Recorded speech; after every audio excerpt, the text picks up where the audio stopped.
12, probably more like 20 minutes of incompetence, and then hopefully we can actually get this running. If Europa cooperates. And it is. So, like I was saying, England.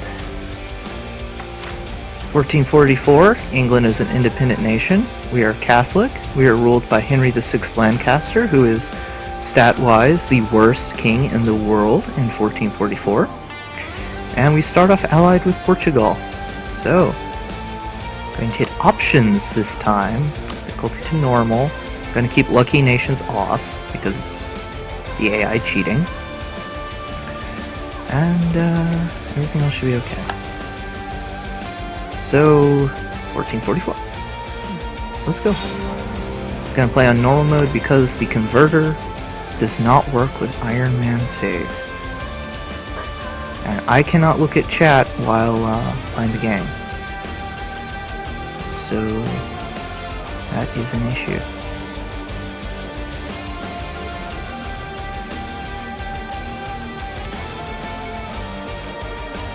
So I hope none of you have anything to say that isn't urgent.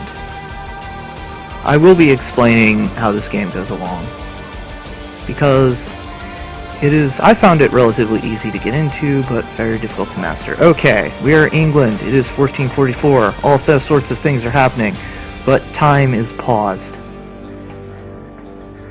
So we are England. We have already conquered Wales, Cornwall, and part of Ireland, and we have these possessions in France, down here, up here in Normandy, and of course Calais. The world looks very different, and I'm going to be, before we unpause, I'm going to be showing you what the world's like.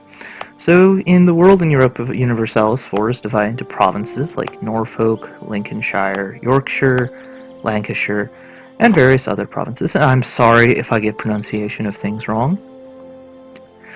So, you can see we have all this information. What does it all mean? Well, this is our shield, which will bring up a menu in a bit, but this is our treasury, which has 240.9 ducats in it. This is our manpower. Manpower is used to reinforce soldiers and train more regiments. And if you run out of it, that's a bad thing. This is our national stability. We don't have to worry about that right now. This is our national prestige. It ranges from -100 to 100. So England has 11 prestige, so I guess it's moderately prestigious. This is our legitimacy in the eyes of the people. It's at 100 out of 100. This is our power projection. We're not going to worry about that right now.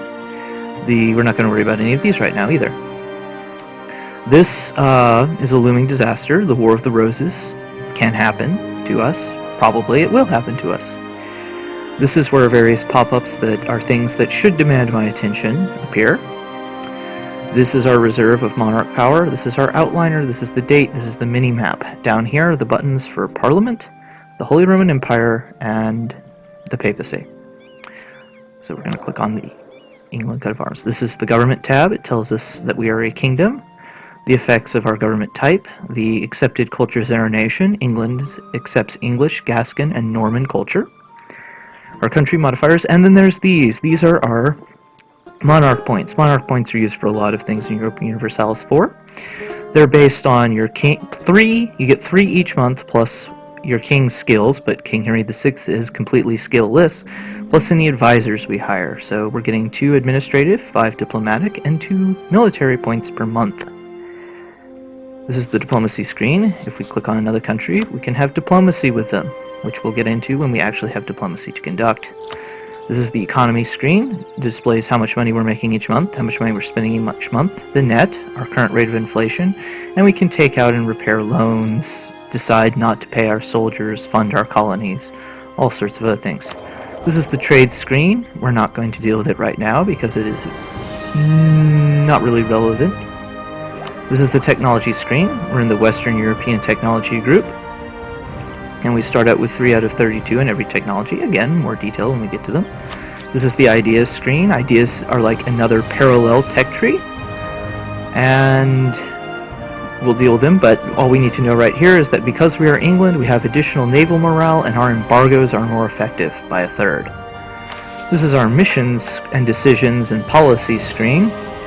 We don't have any policies we can enact. There are no decisions for us to make right now, and we can select a mission. Missions give me something to do, and we'll provide a bonus if we get them. Our current mission is going to be to solidify our papal relations. This is our stability and expansion screen. It tells us how fast we can colonize, what rebel factions are organizing our country, and that the War of the Roses can happen to us and will probably happen to us unless we prevent it from happening. This is the religion screen. England starts off Catholic. We don't have to worry about any of this right now, but right now there is no defender of the Catholic faith. This is the military screen. Again, we don't really have to worry about that right now, except that we have one general, Richard Plantagenet, who is the Duke of York. He is very important in history books, and those of you who are fans of Game of Thrones / A Song of Ice and Fire might be interested to know that the character of Eddard Stark is based off Richard Plantagenet. This is the subject nations screen, but we don't have any subject nations, so we don't have to worry about it. And this is the estate screen, which is how we deal with the burghers and clergy in our nation. We can interact with them. For example, we can demand that the merchants pay us money, or we can donate money to the clergy. This is relevant. England is unique in that in 1444 it is the only nation that has to deal with parliaments. Parliaments have debates that last for years, and at the end of the debate, if you win the debate, you can get nice things. Not having a debate actually makes people angry. So we have several issues we can push through. Each issue has a thing it does. Is there anything here I actually want? We will expand the bureaucracy for 10 years. And in order to expand the bureaucracy, we have to get each of the 4 members of our parliament bribes. The MP from Kent wants local autonomy in Kent. The MP from London wants administrative support. The MP from Oxfordshire wants the use of Crown lands. The MP from Lancashire wants local autonomy. So we will give Lancashire and Kent local autonomy. And heck, let's let Oxfordshire use Crown lands. Now we have a 100% chance to end, and the debate will go on for 10 years. Alright, so we have armies. We have 13,000 men in the Royal Army in London, and 12,000 men in the Army of Scotland in Essex. See, we have this land in France, but France wants it back. And we have a bigger navy than France, so if France declares war on us, there is very little chance that they could get onto our nice island. But there's the problem that France has a larger army than us. France can call upon allies on the continent that we probably can't call on, and France will take our land. And if we move soldiers, our soldiers will get slaughtered. So in the end, we're going to lose these French possessions. It's just going to happen. It may not happen immediately, but over time we're going to lose them. So we're going to do a few things right off the bat. We have the Royal Navy and Blue Squadron. Blue Squadron is made of light ships. Light ships, we're going to tell them to go home at war. We're going to tell them to protect trade in the English Channel. The rest of the Navy can stay at home. We're going to make the Duke of York the commander of the Royal Army and leave him in London.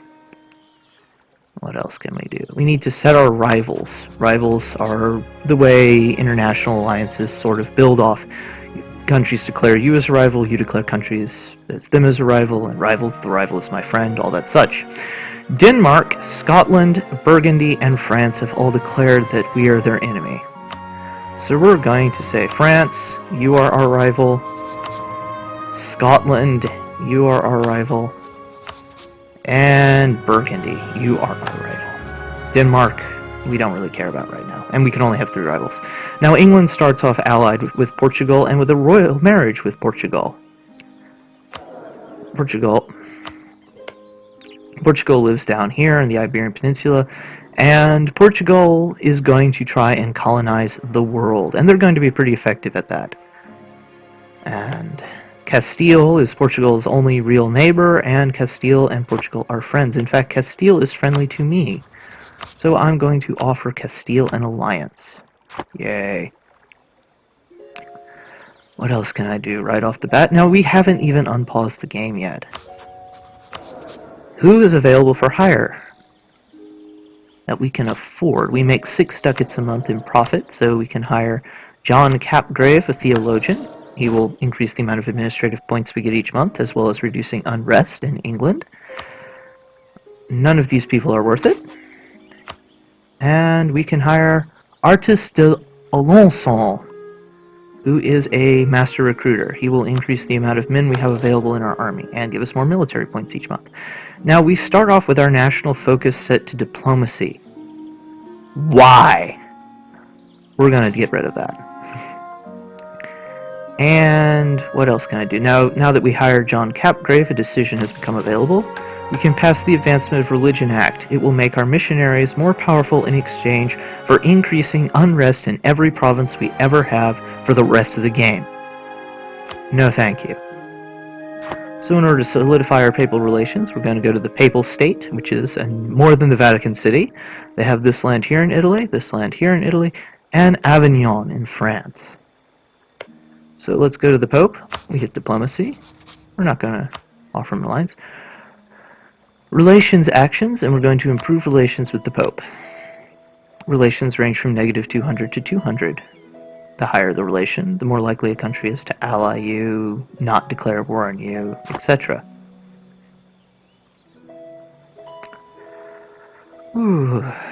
Now, then we have Scotland. Scotland up here is the only person who can really invade our home islands. They have 11,000 men, but this is a deception. Scotland will have more men. And Scotland's independence is guaranteed by France. So if we declare war on Scotland, even though they are not technically allies, France will intervene on Scotland's behalf. However, if we declare war on France, Scotland will hang around in Scotland for now. They could become allies later. Now, the War of the Roses is really annoying because when it happens, our current king will die, and then we will have a succession crisis civil war with armies popping up everywhere, foreign intervention, and it's just terrible.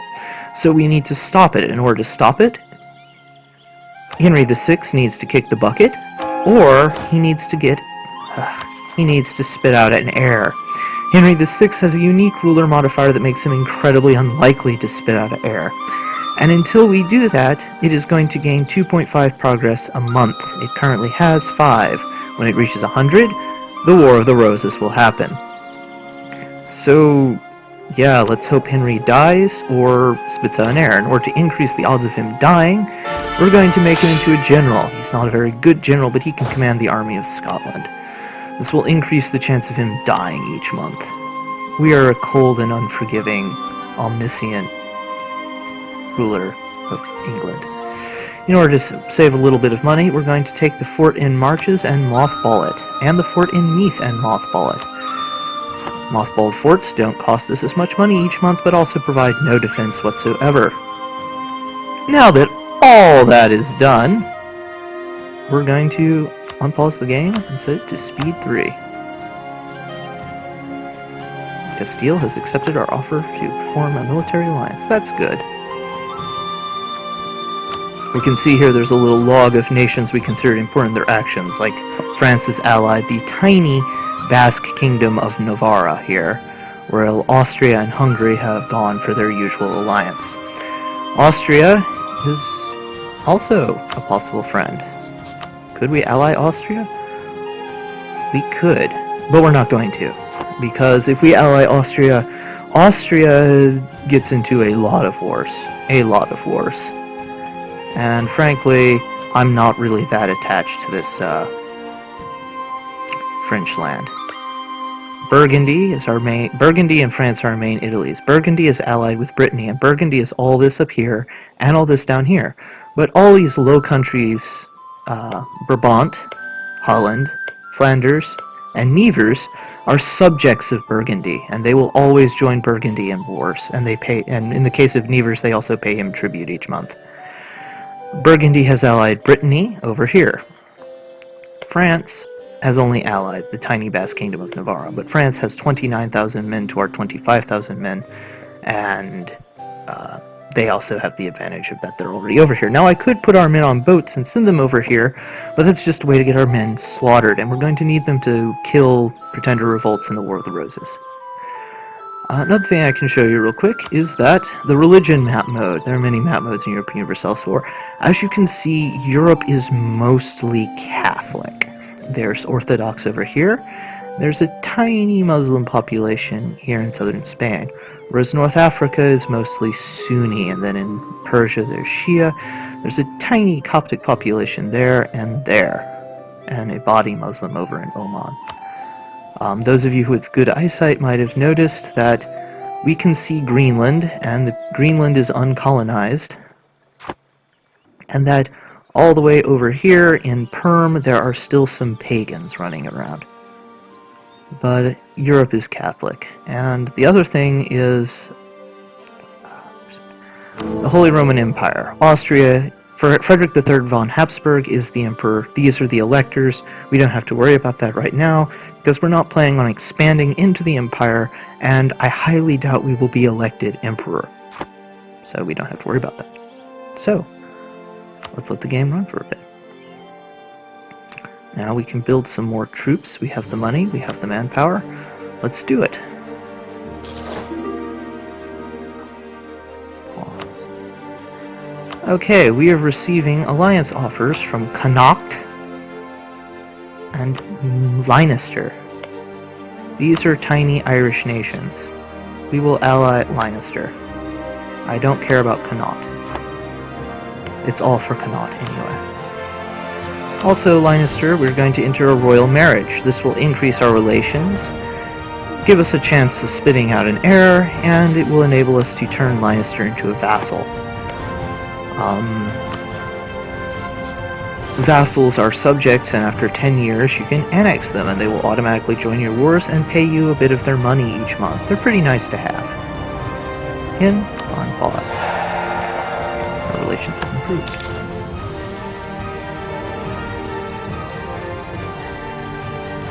Meanwhile, Connacht, we are going to covert actions, fabricate a claim on Connacht. What does that mean? Thank you, Castile. You cannot declare war willy-nilly. You must have a valid reason to declare war. Well, you can declare war willy-nilly, but that's a fast way to make everyone hate you, form a coalition, and beat you into the ground. Fabricating a claim means that you can claim that Connacht is your ancestral territory, or that King Henry's great-great-grand uncle was the Duke of Connacht, or whatever, so it gives you a valid-ish reason to declare war on them. But it takes us a year to fabricate a claim, and if we're caught, people will notice, and this will affect their opinions, and it will take much longer. But taking over Ireland. Ireland is not very rich in terms of land. Irish land is not very good. This is apparently going to be fixed in the next patch because Ireland's level of development is post-deforestation, post-potato famine, apparently. So Ireland is relatively poor, but we're going to take it over anyway because England. And expanding into the continent is not a good idea.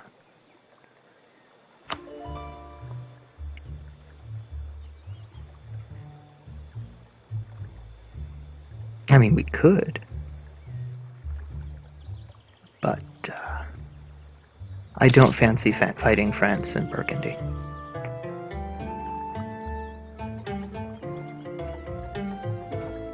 Not much going on right now. Basically, we're waiting to either have an heir, Henry dies, or the War of the Roses happened. Oh, I was hiring more soldiers, recruiting more soldiers.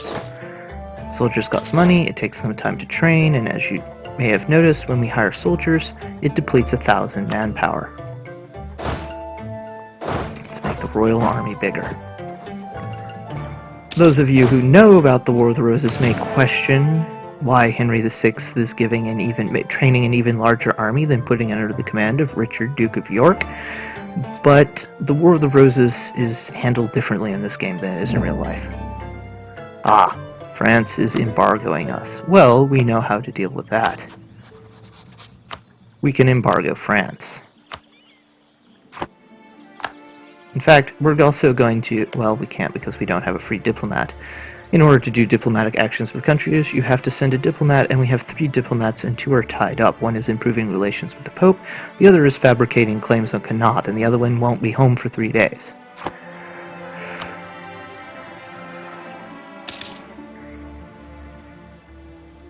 Okay, now that our diplomat is home, we will issue an embargo on Burgundy. And lastly, see, Flanders has been caught fabricating a claim on Calais. This will slow them down on their claim, and it will mildly annoy people in the general region, but everyone in here is either other subject nations, myself, France, or Burgundy. Burgundy is the overlord of Flanders, so they don't care, and France and Burgundy are going to probably be locked in a duel to the death. So they already hate each other. Bigger army. And lastly, we can embargo Scotland.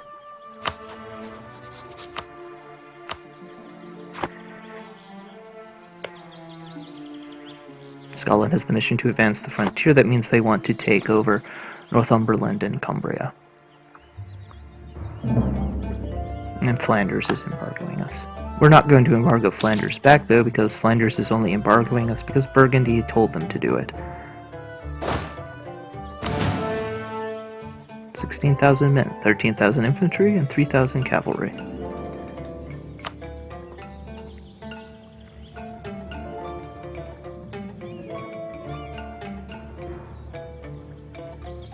Let's look around the world a little bit.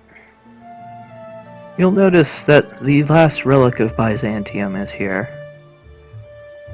Here and here. They are probably not long for this world. The Ottoman Empire is probably going to try and eat them. Probably going to try to eat them. And they will probably succeed. Those of you who know about modern European geography may be kind of surprised to see that Lithuania is huge. But they are. They are huge.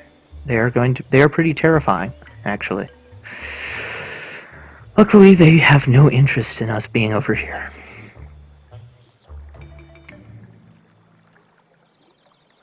.12% chance of being discovered each month. Uh-oh. This is an event.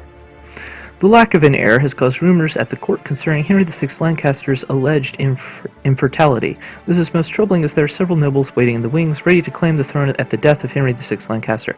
Most troubling indeed. See, this is the event that makes it even less likely that Henry is going to get an heir. Now, I've been looking over here.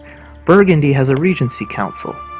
The Duke of Burgundy has died, and his heir is only 11 and cannot take the throne until he's 15. The Duke of Burgundy is a very good starting ruler, but he's also kind of old, and he's already died. This means Burgundy is not going to declare any offensive wars for at least 4 years, as you cannot declare war in Regency unless you are the Aztec religion. There are no members of the Aztec religion in Europe at this time, and probably never will be.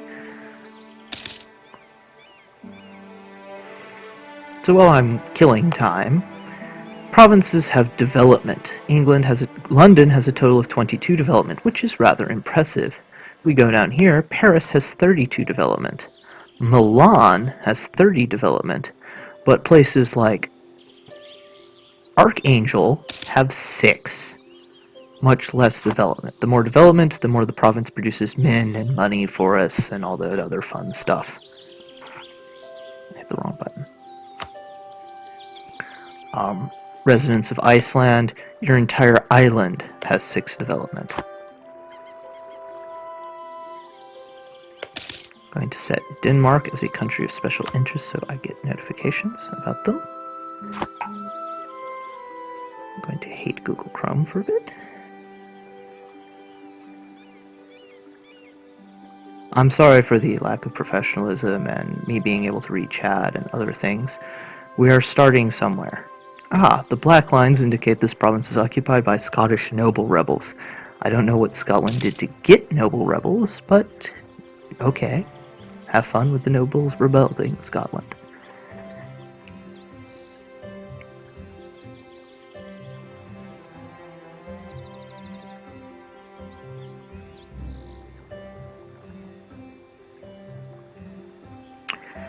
Sorry, there's no declarations of war. The only country we can start off declaring war on is France, and that's not going to go very well. France has allied Savoy. That's this pink country here. I mean, theoretically, Castile and I probably could take on France. Oh, this is an important event. The successor of Wladyslaw III, which among other options we need a Jagiellon as their choice of action. Sorry for pronunciation. The game begins after the disastrous crusade at Varna, where the king of Poland, Hungary, and Lithuania, who were all the same person, died in battle, and what happens is that Poland has no ruler at the start of the game, neither does Hungary, and Poland has a 75% chance of doing what they did historically. The Grand Duke of Lithuania becomes King of Poland. So now Lithuania is a subject nation of Poland, a loyal subject nation of Poland. So Poland, in addition to being pretty impressive by themselves, can now call upon all of Lithuania's army when they go to war. It is truly terrifying. You can look in the ledger here. Armies. Total. Lithuania has an army of 32,000 men. Poland has an army of 21,000 men, so they have a combined army of 53,000 men, which is more than anyone else. France has an army of 34,000, Austria 39,000, then I'm down here at 28,000. Yeah. But, however, we have no real interest in going over here, so Poland and Lithuania can beat up on the Russian principalities, the Teutonic Knights, whoever to the heart's content.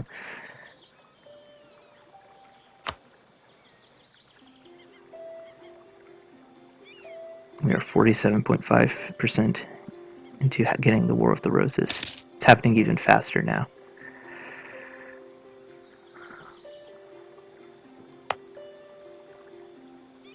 Essex. This little chair icon means we can give the province a seat in Parliament. We do not need to do so currently. We have enough. 4 seats in Parliament is enough for us.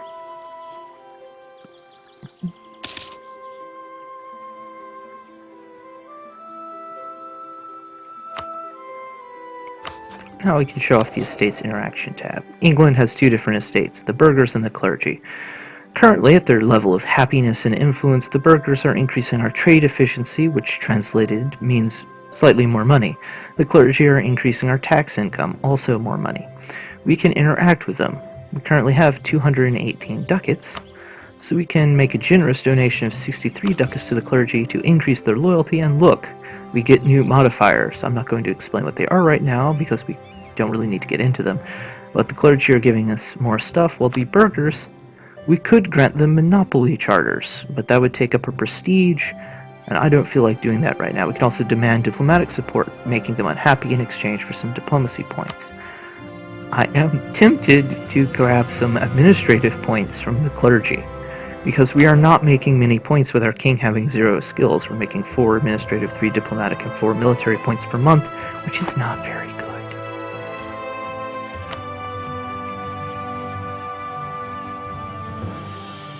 Okay, our claim is almost done. Our claim is done on Connaught. We can have a valid reason to declare war on them. So we're going to take our 12,000 men in the army of Scotland, tell them to attach to transports, and sail over to Meath.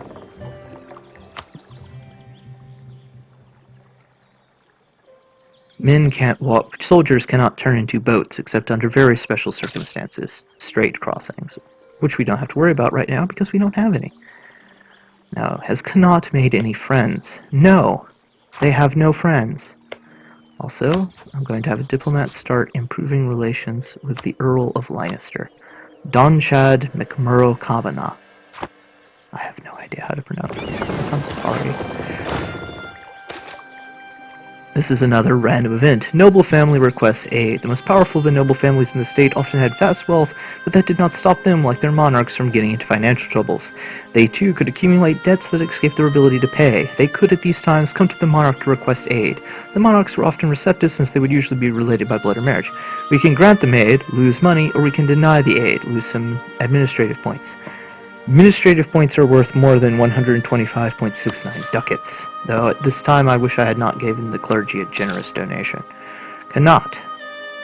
Diplomacy. declare war. Conquest, take Connaught. We can call our allies. We can promise Lannister land, or we can call upon favors. For example, we could try to promise Portugal land, but they would not accept because they don't want any of Connaught's land. We're not going to draw Lannister in because they don't want Connaught's land. Well, they do want Connaught's land, but we want it too. So declaring war on it will not do anything, and I really wish Google Chrome did not have the stupid pop-ups.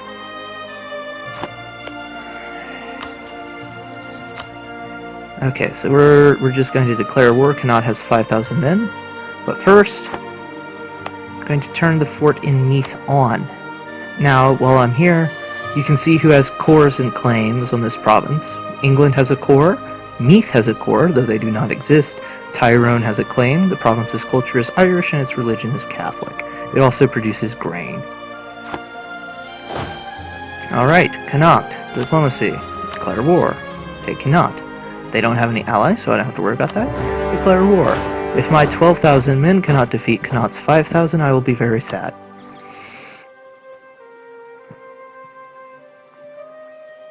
I'm also going to take the Royal Navy and have them embargo Connaught.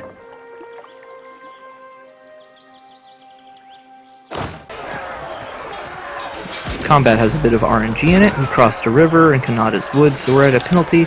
We have so many more men, it does not really matter. Our morale, military tactics, etc. are all the same. In fact, Connaught's entire army was annihilated. We are now laying siege to their province. We have a negative 35 chance of taking it this siege phase. As time goes on, this will go up. Henry VI actually has a bit of siege skill, making him not entirely useless. So it will go a little bit faster. See, now we're at negative 28% chance, and we can turn this fort off because Connaught has no more army.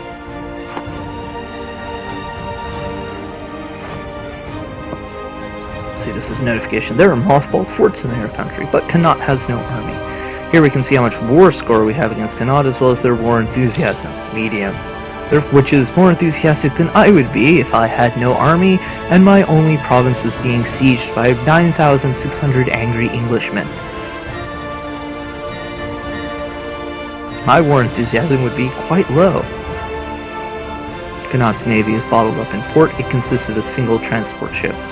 Not particularly impressive. Sieges will get faster once we have access to mobile artillery, but despite that little cannon there, cannons with the limber and trunnions have not been invented yet. So, no cannons for me. That's simply an icon that a siege is taking place. Once we have artillery regiments, they will speed up sieges. In fact, in the late game, sieging down a fort, one of the late game forts without artillery, it will take many long time. Yeah. Little skull here means our men are taking attrition each month.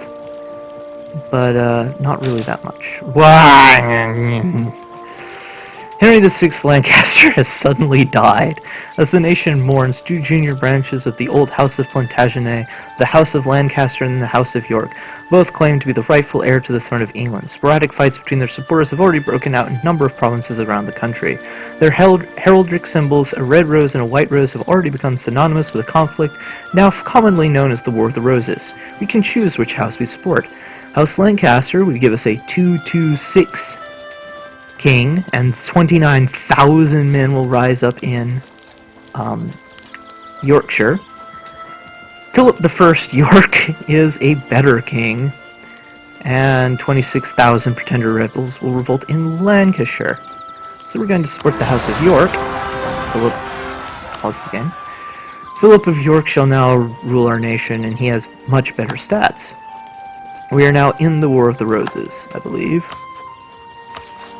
Yes, and it will end when there are no rebels and we have one stability. Now, we have 26,000 angry Englishmen headed by Edward Lancaster. Edmund of Westminster. Okay, we're going to sail over to Glamorganshire. We don't have anything else to do over here. Yep, Lancashire is coming under the occupation of English pretender rebels. We've taken a loan of 153 ducats. Ugh. I don't like loans. So, Sweden has declared war on Denmark for independence. Good on you, Sweden. I'm pretty sure Sweden will win. Sweden has obscene combat bonuses at the beginning of the game. And Denmark is protected by... Oh, the Teutonic Order is backing Sweden. And Norway, Denmark, Holstein, and Verdun are probably not going to be able to stand against Sweden and the Teutonic Order. This is the historical Kalmar Union. It breaks very quickly because Sweden tends to get independence very quickly, and poor Norway tends to just die. Let us assemble our men and hire us up some mercenaries. Mercenaries don't use manpower, but they are hellaciously expensive to maintain. Especially mercenary artillery and mercenary cavalry. We don't have to worry about artillery because it doesn't exist yet.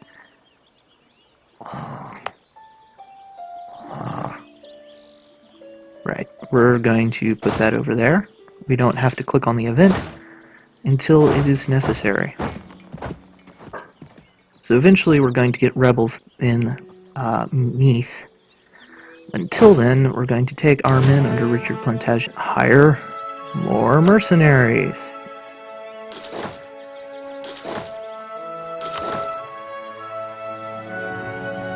And our troops run back to Kent. I hit this button.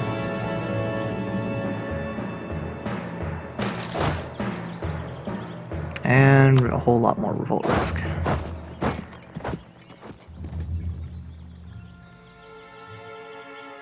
And they have a morale advantage because they are pretender rebels, and armies fight until they run out of morale. I thought I told you to go there.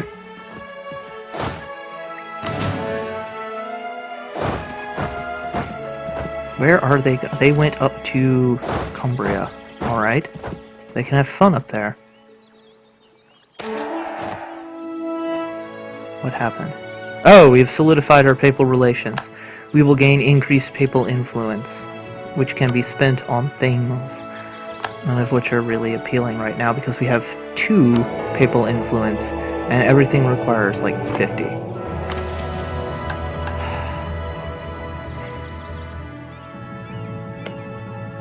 Sure, we can vassalize Tyrone. Oh, another bad event for England, the Lollard heresy. The Lollards were a heretical group following the theological teachings of John Wycliffe. Popular protests against the wealth, power, and pride of the clergy were frequent, and in times of disorder they would express themselves in extreme form. They had been persecuted several times during the 14th century, and their last appearance was in the early 15th century. So we can stop them, which makes all of our provinces have increased chance of revolting, but will make the Pope like us a little bit more, or we can let them be, making all nearby Catholic nations on the continent dislike us, as well as the Pope, but we're going to go Protestant anyway, so yeah, have fun, guys.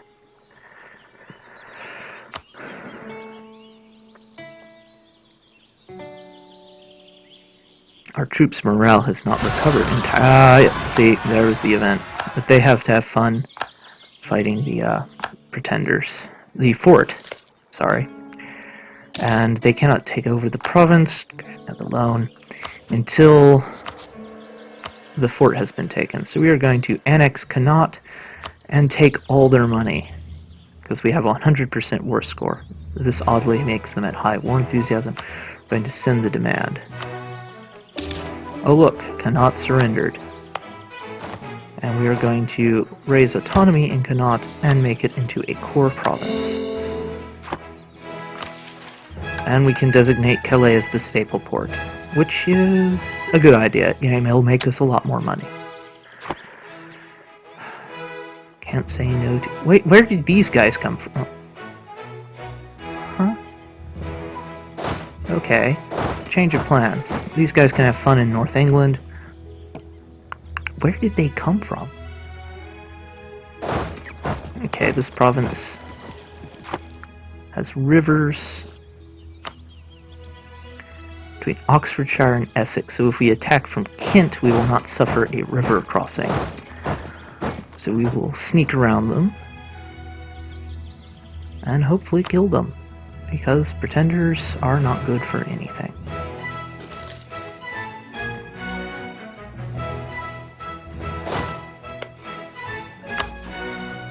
And we are going to ask Connaught, offer them military access. I mean, Lannister. Connaught's already gone.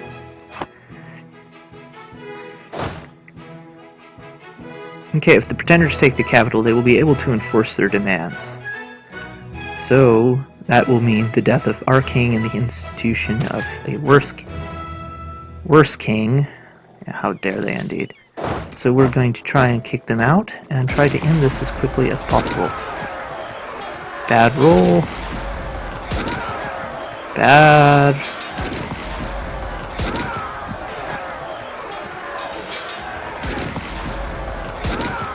Oh good, we won. And they're running to Kent. Let's see if we can catch them. We did, and we crushed that army, so... let's move up to the marches.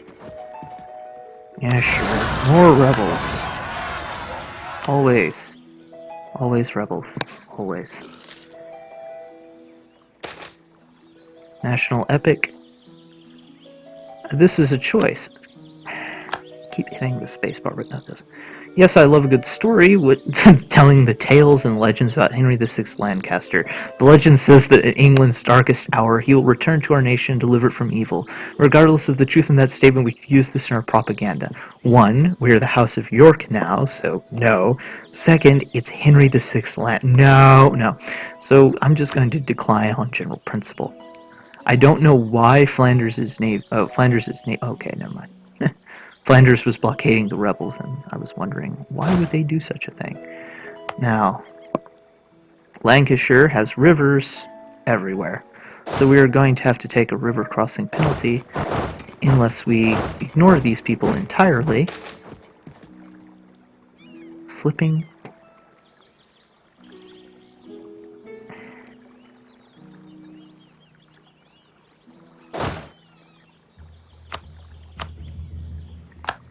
How dare they indeed! Get bent!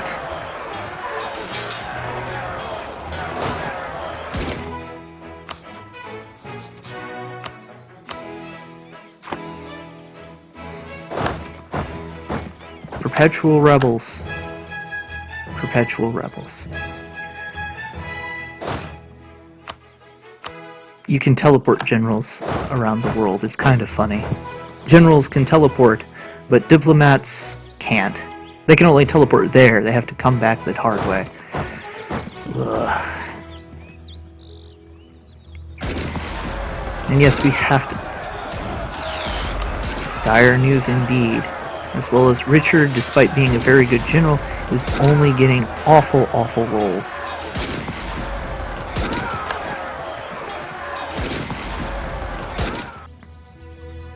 See, we can pardon them, decreasing unrest, or we can execute them. Let's execute them.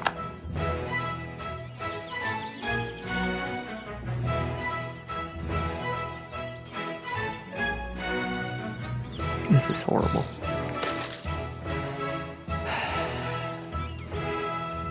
What should we do? There's nothing we can do. Lose manpower and legitimacy. Let's import food, sure. We're going to be making even less money. Loads of fun England to start.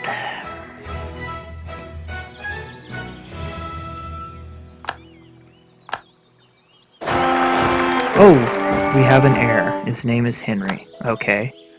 Much worse than his, well, Henry VII York. Pretty funny.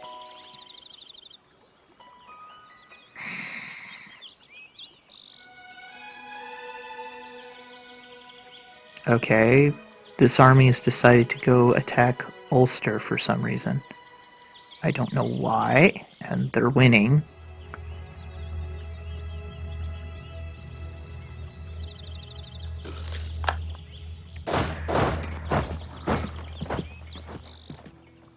But, that is a thing that happened. I don't know what they think they're doing there.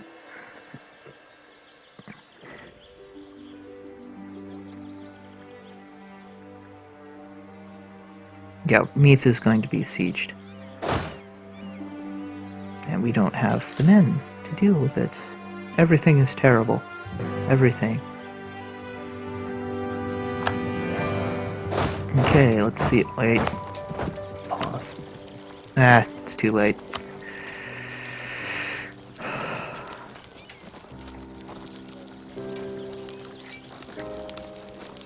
Let's see if Richard, Duke of York, can actually defeat the Lancastrians. Nope. He is a very good general, but the RNG hates this.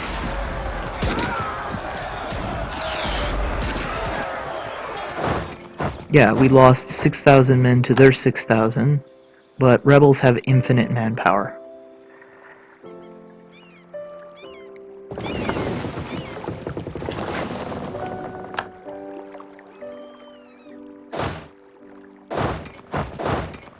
Let's get our army home from Ireland.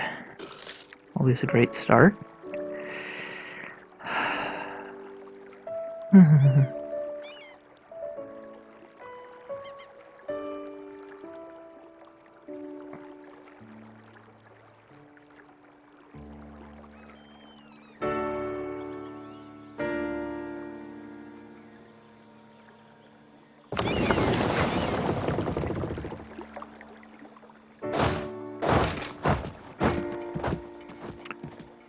I hate losing admin points, but we need the prestige to keep our morale up. Oh, good! We got reduced unrest in our French provinces I already don't care about.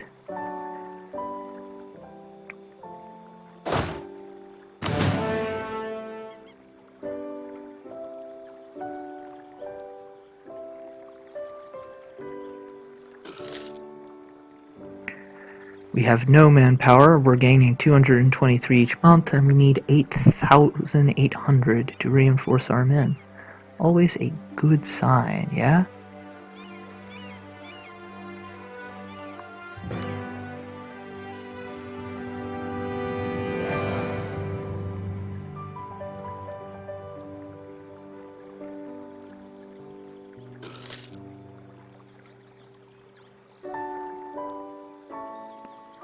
These guys can just continue chilling here, wasting everyone's time.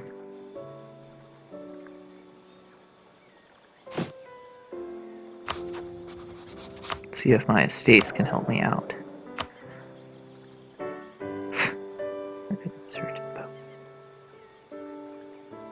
Sure.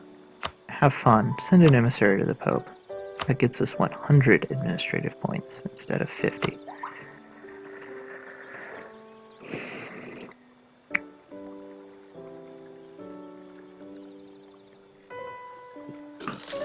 Okay. We have a 10,000 man advantage and a better general, but they have the morale advantage. And we finally got a better roll than them on the shock phase. Combat's divided into the shock and fire phase. So the fire phase, however, is not very important right now, and we may actually beat them. Now that we finally got some... Well, we didn't get good rolls, they mostly got bad rolls.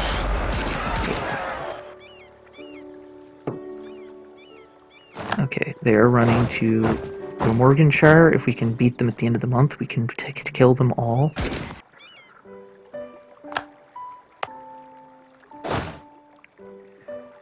I hate I don't care about Gasconnet.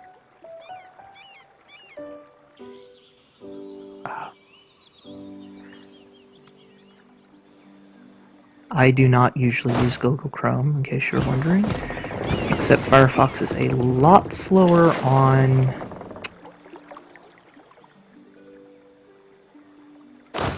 Windows than it is on Linux, and Europa is much better performance on Windows than on Linux. And Google Chrome and Windows 10 have all sorts of idiotic integrated social media nonsense.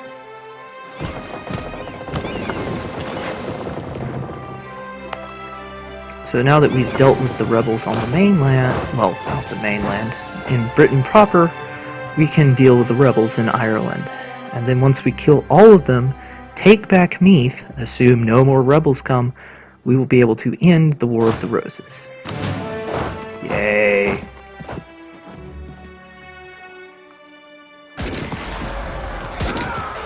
Morale is the number next to the trumpet. We have 2.6 max morale, they have 3.2 max morale, because pretenders have 25% bonus morale. And Ernest Drake is as good a general as Richard.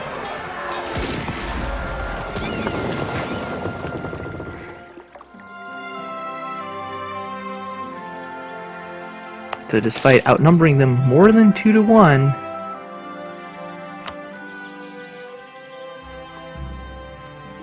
our morale is almost... Yes, finally. We managed to kill them. Now we'll take back Meath.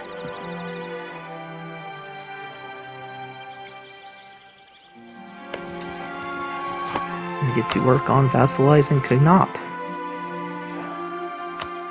Let's offer Connaught an alliance. I mean Tyrone, I'm sorry. We will marry the Lord of Tyrone. We've reoccupied Connaught.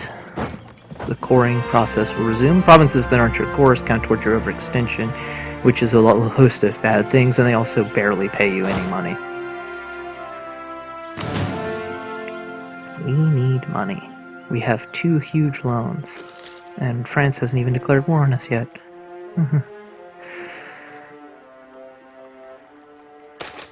City life. As representatives of areas that are sometimes quite distant from London, many MPs often find that life in the capital during their visit is very different to what they are used to. Some find it both cramped and filthy, and many seem quite relieved when they get home. This year's proved even harder than usual to endure for the delicate sensibilities of our MPs. The hot months have been unusually hot, the wet months unusually wet, and the cold months unusually cold. A number of MPs have now decided that they've had enough and have approached us with helping their stays more pleasant. Lose money. Lose money. I don't want to have to bribe MPs again.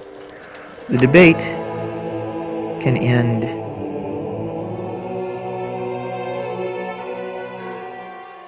in a year. 5-year-long debate. Ooh. What is this? Oh no. Charles the Bold of Burgundy, not France, Burgundy. Charles the First de Bourgogne has finally risen of age in Burgundy, so now Burgundy can declare offensive wars again. Will Burgundy and France do their usual death duel? I can only hope.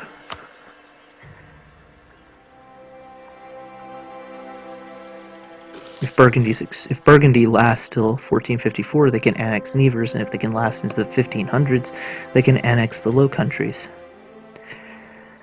And that would be quite terrifying. As how we make most of our money is off trade in the English Channel. And if Burgundy controls the Low Countries, they will have more control over the English Channel trade than I will. So, we want to keep Burgundy out of Holland and Flanders. Oh, Munster annexed Tyrone. Leinster annexed Munster. And they are now too big to vassalize. Oh, France has become controller of the papacy. We may be excommunicated. Always fun. This also means France can call crusades, though the AI effectively never calls crusades, even though the most recent patch notes has finally allowed countries to care about crusades. Previously, you would declare a crusade, and Europe would mostly go, and ignore it. Now that you declare a crusade, they're supposed to care, but I don't really... Crusade, yeah, no. You gain bonuses from crusades, but you can't declare crusades past 1650, and most of the nations who are valid crusade targets are the Ottomans, who are going to rip you to pieces. They've already devoured Byzantium, Athens, and they're probably going to start on the other Turkish beyliks. Surprised Albania is still alive. They usually don't last very long. Oh no, not Alsace! No! Alsace. You're at war with Austria and you have no allies. No! My people. No. And France is allied with the Pope. Oh, well, Austria already owns southern Alsace anyway. But yeah, Albania, the Ottomans, and Venice both have reasons to declare war on them on day one. And so they usually die pretty quickly. In fact, they are at war with the Ottomans, so Albania is probably dead. Albania starts with the best ruler in the world, and who is also the best general in the world. It will not save them. It will not save them, because the Sultan of the Ottomans is one of the best rulers in the world, and he's also one of the best generals in the world, and the Ottomans have a lot more men than Albania. And again, to deal with blasted rebels. Let's guarantee the independence of Connaught to give them a bit more relations. Once we have 190 relations, we can just say, hey, Connaught, you want to become our subject nation and pay us half your tax income for the rest of your life and be forced to join all our wars? And they will go, yes! And then in 10 years, we will annex them. Because that is how the world works.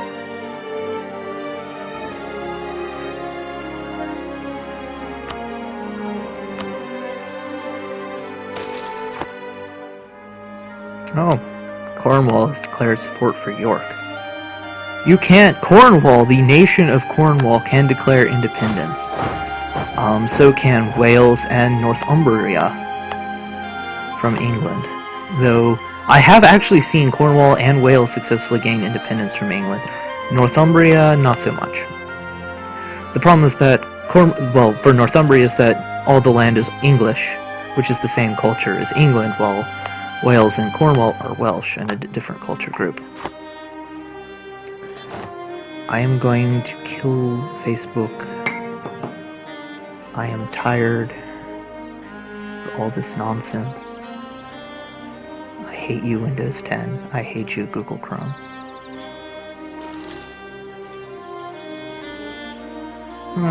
Google Chrome is okay, but...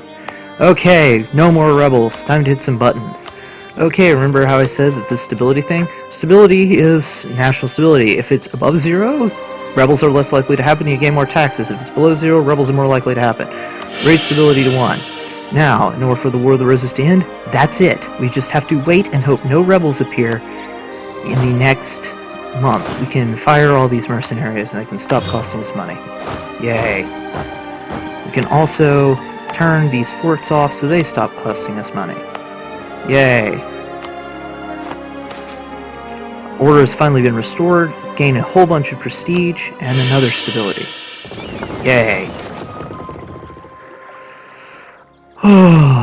Now we can make Henry Tudor our heir instead of Henry York. Now Henry York has 223. Henry Tudor is 342. Henry Tudor is better. And he's already an adult. In fact, yeah, he's 10 years younger than our king. This will mean our dynasty will change to Tudor. I usually don't make Henry Tudor king, because usually, whatever heir you spit out is better than him. But in this case, Henry York is worse than... The hypothetical Henry York is worse than Henry Tudor. So we went with Henry Tudor. And the War of the Roses is over. Now I can stop worrying about it. Isn't life wonderful?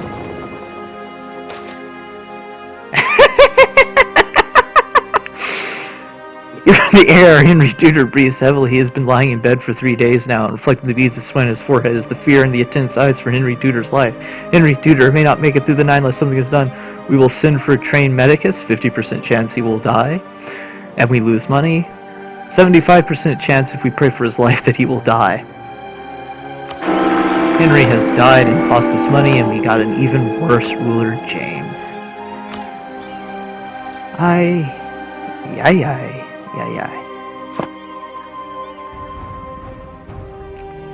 RNG hates me in this game. Hates me. But we may be able to avoid taking another loan by saying to our soldiers, hey, you're not getting paid this month. This actually does not make them upset in the slightest. What it does do is mean that their morale will be lower. Oh, Calais is the seat of a new cardinal. That does not affect us in the slightest. We have 1 ducat. And now the process of healing our nation can resume. Who? Up? No? Okay. 3 of the Dutch nations are independent, and they all hate each other, so they've gone to war with each other. So far, we have endured a civil war, but aside from that, not much else has happened. Tyrone. Tyrone. Viceroy. Victory! The Parliaments have passed the expansion of bureaucracy. Over the next 10 years, we get more money, basically. We've improved relations with Leinster as high as they can go, and they do not want to become our vassal. Because economic and military power compared to Leinster. Military power compared to Leinster will go up over time. And cheaper advisors is nice, means they make less money. Note we're making a lot more monarch points each month. We'll be able to advance the technology, finally.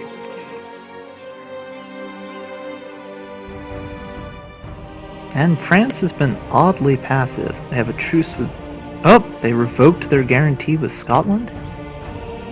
Oh, because they allied Scotland. And they are allied with the Papal State and Savoy, and they have vassalized Navarra. See, Castile has allied me, Hungary, Provence, and Portugal. Aragon has allied Austria, Portugal, and Genoa, and they have Naples as a subject. And Austria is at war with Alsace and winning, because of course they are, and they are allied with Hungary, Aragon, Ferrara, and who else? The Palatinate. Sweden is winning their independence war, no surprise there. And we will just kind of chill, let our nation recover from the horrors of the War of the Roses. England has unique Tier 1 infantry models, compared to the generic models, which look like a conquistador with a halberd. Scotland also has a unique model, as does France. And if I can find them, well, Brittany has one too, but we can't see them. Yeah. Granada gets to live till 1453 because Castile starts off with a truce with them. Ooh, a button.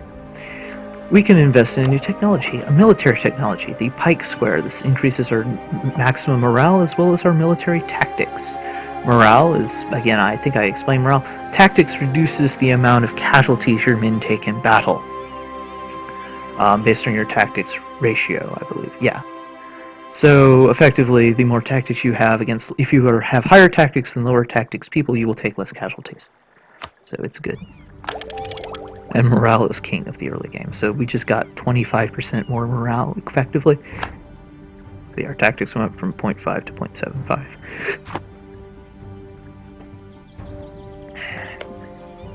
Tyrone. What can I do for you? You can... Burgundy, Burgundy hit the button. Burgundy has declared war on Provence. And you're like, why would Burgundy declare war on Provence? Burgundy wants to be geographically contiguous. Barrois is owned by Provence, and Lorraine is a subject nation of Provence. Burgundy wants to be able to link up their land, because right now they can sometimes their troops will get stranded. Provence is hilariously geographically discontiguous. They have Bar here, they have Maine and Anjou here, and they have Provence itself down here. I'm pretty sure Burgundy is going to win this war. Oh, Castile is in this war. So maybe Burgundy will win. And I think Alsace is gone. Goodbye, land of my people.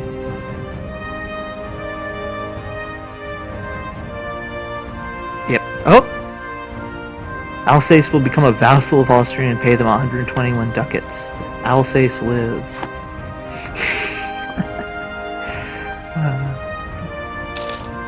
Scotland is no longer a valid rival for England. So this means we have to revoke our embargo of Scotland and pick another rival. Who can we rival? This button opens diplomacy for my own country. Well, I'm going with Denmark. They will probably cease to be a valid rival pretty soon as well, because most of Denmark's power is because Norway and Sweden are subjects of them, and without Sweden, for example, Sweden just took Oslo, Denmark's power is greatly reduced. It is very common for Denmark to just stop existing in this game. Rebel leaders executed. Okay. So we're doing okay. Lannister still does not want to become our vassal. That will change over time. Yeah. In fact, I'm going to guarantee the independence of Lannister.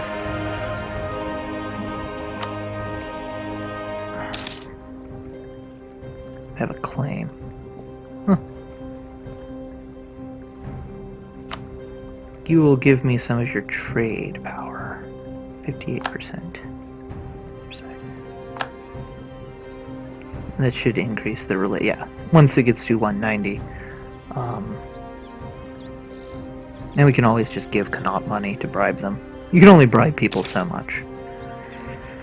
Plus 25 relations, and the amount you have to pay to get that is based on their economic base, but Ulster is a whopping 10 development. Cornwall is more development than Ulster. If you want really low development, 3. Orkney is 3 development. Okay, so I can send you a gift of 25 ducats.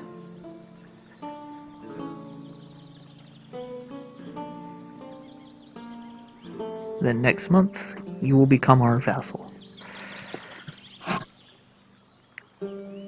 So in Ireland, all we had to conquer was Connaught, which is the weakest of the Irish nations. Not that any of them are really anything to write home about, but they're all equal in power except Connaught. Okay, and that means that Lannister can be vassalized as well. And the Irish are our subjects. They are semi-independent. Okay, the rival of our make Novgorod like us. Now Novgorod has a special place in my heart. The Novgorod Republic is already mostly gone. Amusingly, they lost Novgorod to Pskov rather than Muscovy.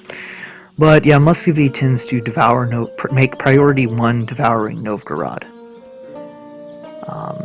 It looks like they made priority 1 attacking Kazan, maybe. But priority 1 is destroying Novgorod, and the Sword Order of Livonia also likes to destroy Novgorod. So taking that mission is pointless because Novgorod will cease to exist very quickly. So we're going to say our manpower reserves need to recover, which they do. Our manpower reserve is 0 out of 27,000. How's this war going? I see a lot. Ooh, Castile just lost a battle. The Dutch and Belgium, the Dutch and Flemish lands and the Wallonian lands are very rich. The Burgundian lands are also pretty rich. French and Low Countries land in general is rich. North Germany is rich. North Italy is rich. Mediterranean Spain is rich. Prague and Vienna are rich. So is Munich. Danzig. Organatsk. Those are all really rich. The Balkans are not particularly rich. Russia is, except for Muscovy, Novgorod, and Nizhny Novgorod, Russia is very poor. Ukraine area is reasonable. Kiev is nice. Polish area is reasonable. Czech area is reasonable. Germany in general is pretty rich. North Africa, no. Egypt is rich. Syria is rich. And we can see Persia, still ruled by the Timurid Khanate. Influenza. Quarantine the port and let them die. Otherwise, the influenza will spread through our nation, which it will do. Let's see, is Burgundy winning the war? Yeah, Burgundy is beating Provence, Lorraine, and Castile.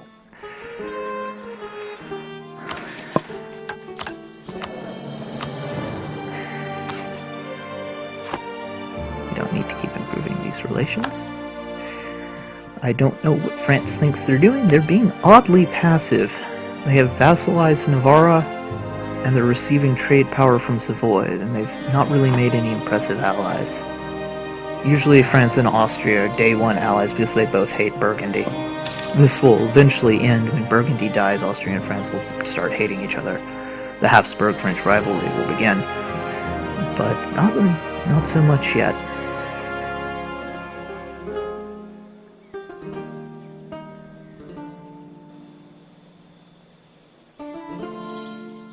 Yorkshire is 16 development.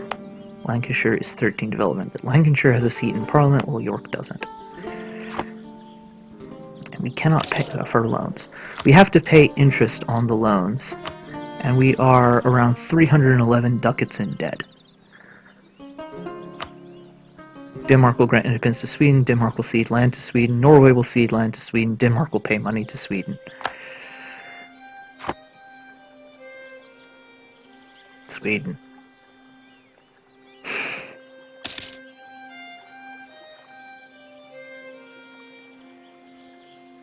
Norway tends to wind up stuck in Iceland. All their land tends to be eaten by Sweden.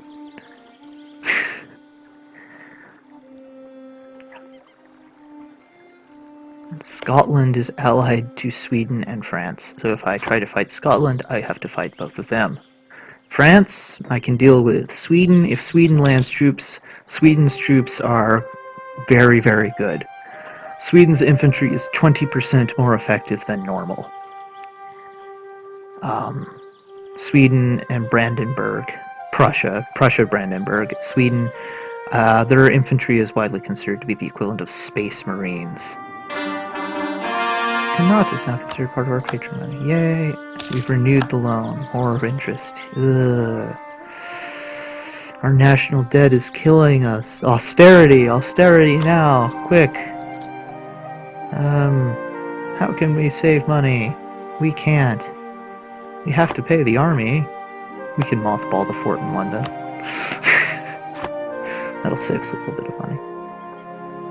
Sweden has declared that Provence is their rival. They're not even anywhere near each other. Sometimes the AI in this game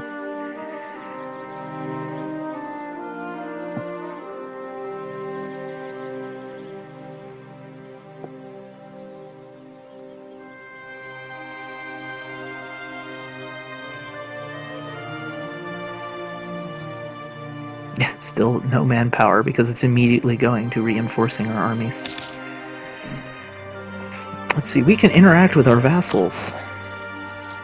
Oh, first, well, we can interact with our vassals first. They are each Tyrone is paying us 0.13 ducats a month, and Leinster's paying me 0.15 ducats a month. We can placate local rulers to reduce their liberty desire, but they have no liberty desire. None liberty desire. We can place our own dynasty on the throne to increase the liberty desire. Let's wait for, well, no, Henry Tudor died. James York. Our dynasty is York. York. So, Tyrone. And... I swear I play this game all the time. So now, the ruler of Leinster is Earl William III York. His heir is Gerald York. And the Earl Richard III York, Turlo York. And now we can take a diplomatic technology, which we will take. This will enable us to build marketplaces and increase our trade range. Trade range doesn't seem like very important, depends on what nodes you can trade in, but it also increases the range at which our ships can leave our home ports before they start to take attrition, so it's actually surprisingly important. And if we had the money, and we weren't in debt, I would build a marketplace in London, because it would greatly increase the amount of, well, screw it. This will increase the amount of money we make from trade. The world is divided into trade nodes. English Channel is a trade node consisting of northern France, the Low Countries, and southern England and Wales. This is all the North Sea. We have 55% control of the English Channel. Building that marketplace will increase it. We also have 15% control of Champagne and 21% of the North Sea. 7% in Lubeck. 28% in Bordeaux, but Bordeaux is not very useful for us.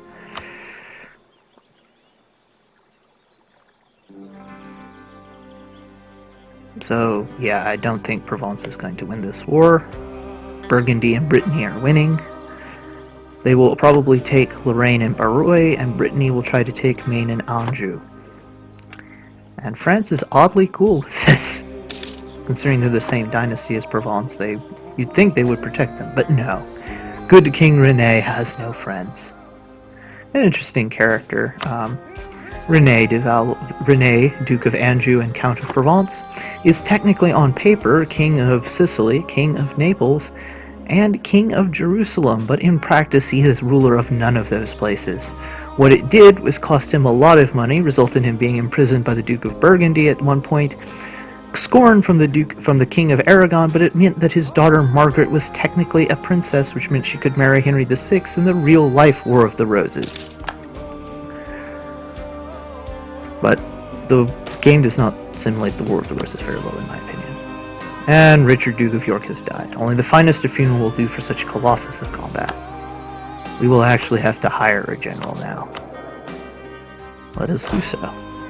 Hire a general will cost me 50 military points.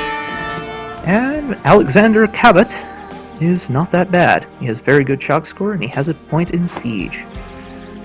There are worse generals than Alexander. There are a lot worse generals than Alexander Cabot. In fact, I believe there is a button. Country.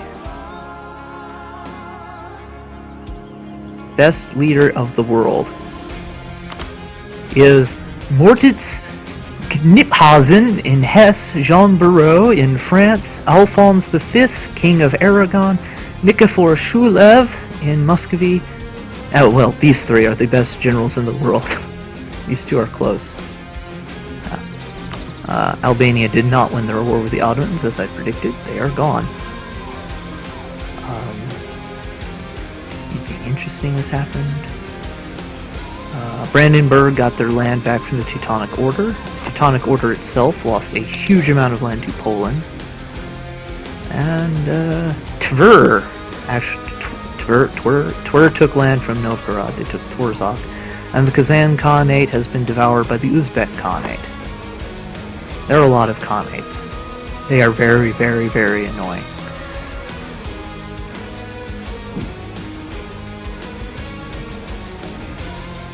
The Ottomans actually are not expanding particularly quickly.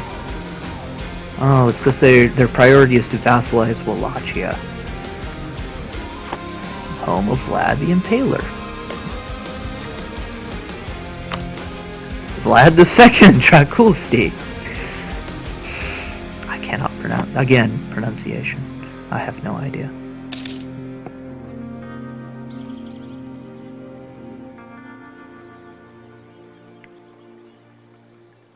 And if anyone is writing stuff in chat, I cannot see chat. If I look at chat, strange things happen.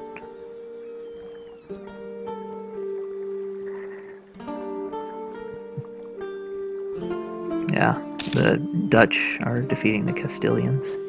23,000 Dutch and Frenchmen versus 10,000 Castilians, and more Dutch are on the way. Yeah.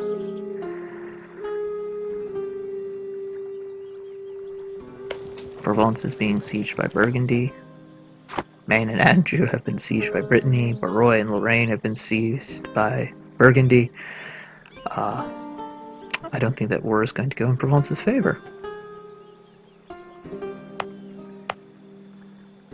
It costs 61 points to raise the... You can spend monarch points to raise the development of your provinces. And the cheapest province to raise would be Calais, but I'm not going to do so because... Wait.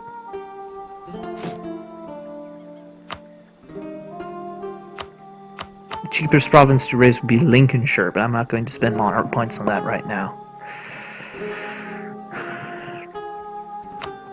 Province development cost relates to the terrain type, your technology, and how much development is already there. The Pope has allied Brittany. Mr. Pope. The Pope has the mission to reclaim Ferrara. Good luck, because if he declares war on Ferrara, Austria will protect them, and Burgundy is now the controller of the papacy.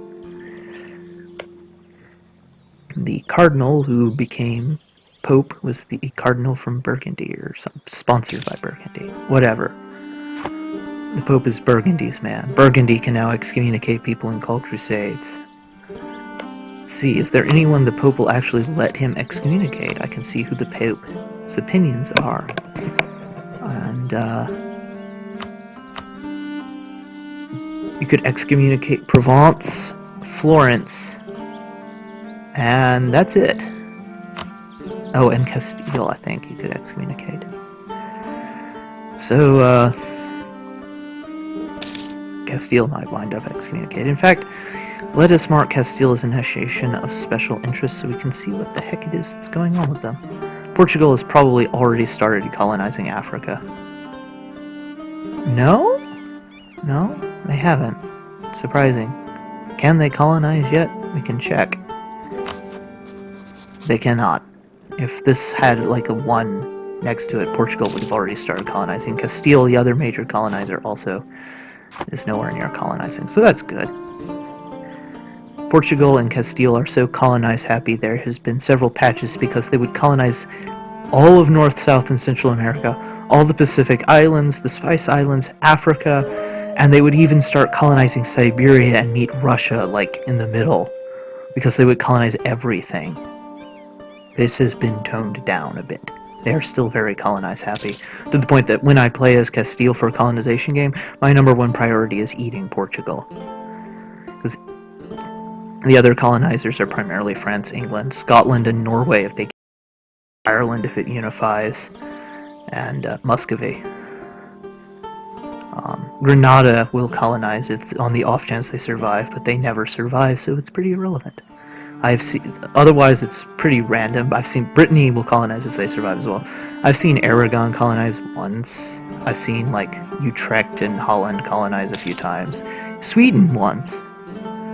But in general it's the Iberians and the British Isles and France who do colonize, and Muscovy. See, this is colonizable land over here. And once Muscovy annexes Perm, they can start colonizing this and slowly work their way over to the Pacific. Making money. Making money. I am really surprised France has not declared war on me. Really surprised. Aragon likes me. Brabant has decided to embargo me. Brussels, you say? This is this place responsible, in my mind, for inflicting Brussels sprouts upon us. Therefore, they must pay. The Pope has declared war on Provence. Because the Pope owns Avignon, he can fabricate claims on Provence. Avignon is also one of Provence's core provinces, so Provence can declare war on the Pope at any time to get Avignon back. I've seen it happen. I have seen Provence succeed. I have seen France be completely wrecked before. Not often. But I have seen France, Castile, and Austria and Poland get completely wrecked before, but not often. These 4 are generally the dominant land powers, because Lithuania is a subject of Poland. And Poland is at war with Pomerania. Why? The Brandenburgian conquest of Greifswald. So Poland allied Brandenburg, the Hohenzollern's, and they're attacking Pomerania because Brandenburg wants a port. Brandenburg can form Prussia, so can the Teutonic Order. But the Teutonic Order is a little bit small right now, and Prussia can't form until after the Reformation anyway. So, whatever.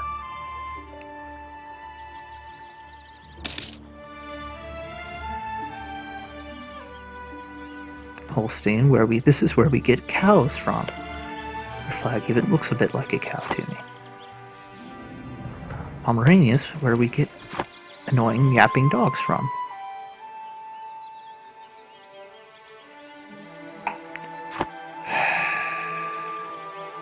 Switzerland has lost land to Milan. Milan has an event that can turn them into a unique republic called the Ambrosian Republic. It also gives everyone who borders them the ability to declare war on them. Looks like they managed to get that event and are holding on. They've conquered Mantua and part of Switzerland. There are some republics at the start of the game.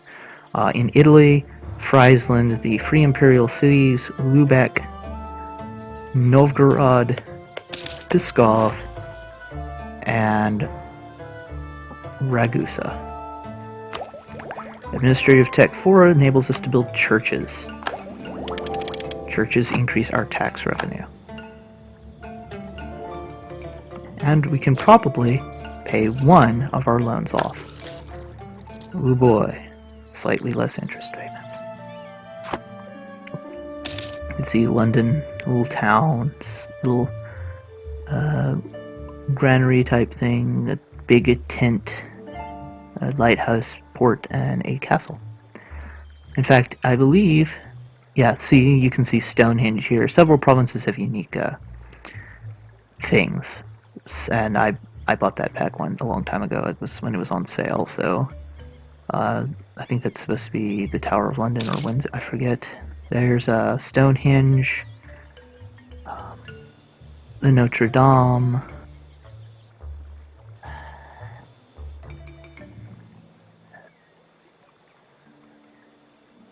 St. Peter's Basilica, the Hagia Sophia. I'm trying to think. The Great Pyramids. Also, there's a little crocodile. Well, not a little crocodile, an enormous killer crocodile. Petra.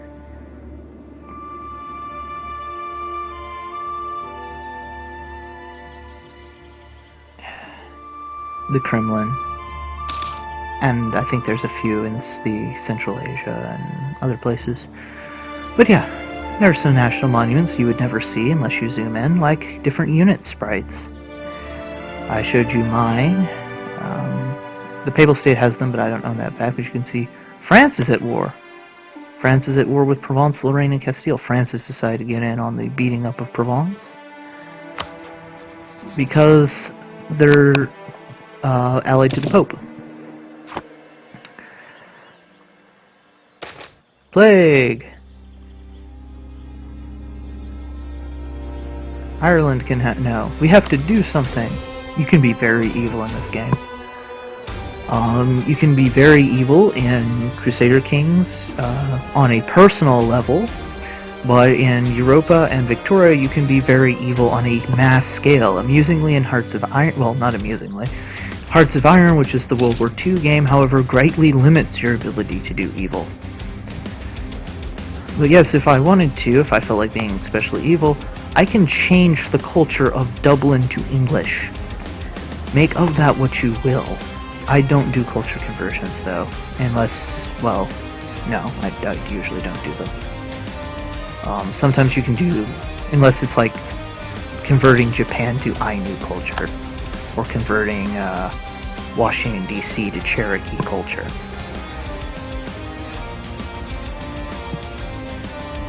I can't. I can convert the lands next to Wales and Cornwall to Welsh culture from English. And I could, if I conquer Scotland, I could convert this area into Scottish culture.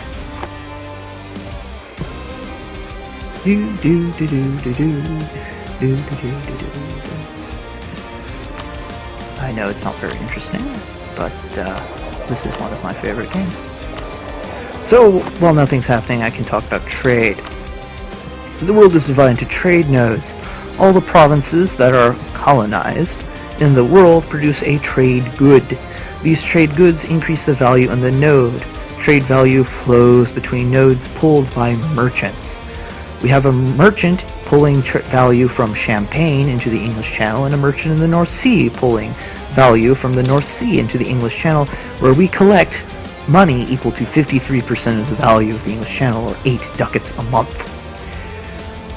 We have 2 merchants who can pull value, or you can collect another node, so in general you won't want to do this. All the trade in the world that isn't collected, because value is taken from the node and then continues flowing, flows into Genoa, Venice, or the English Channel. Some trade nodes are richer than others. For example, there's a total of 12 ducats of value in the English Channel, 12 in Venice, but 16 in Genoa. For example, the White Sea up here has a whopping 0.7 ducats in trade value there.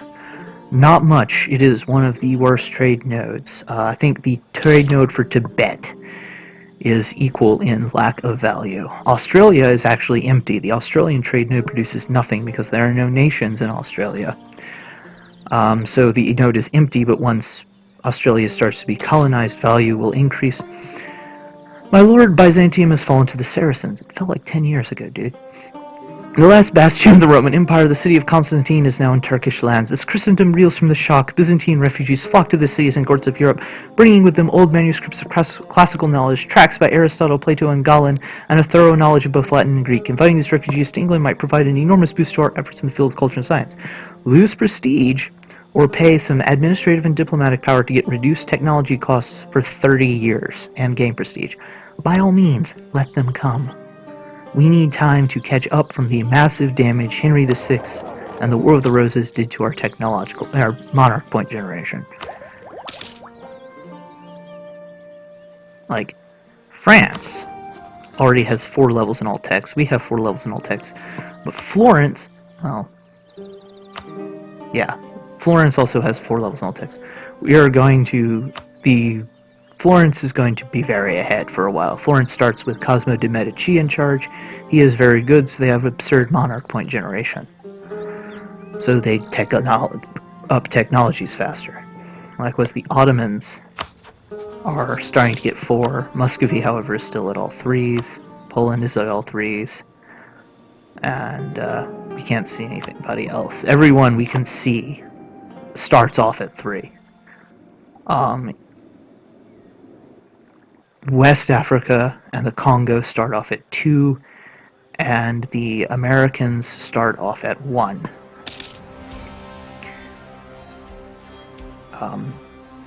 North America and South America, well, North America and the South American non-Andes people take up the slowest in the game.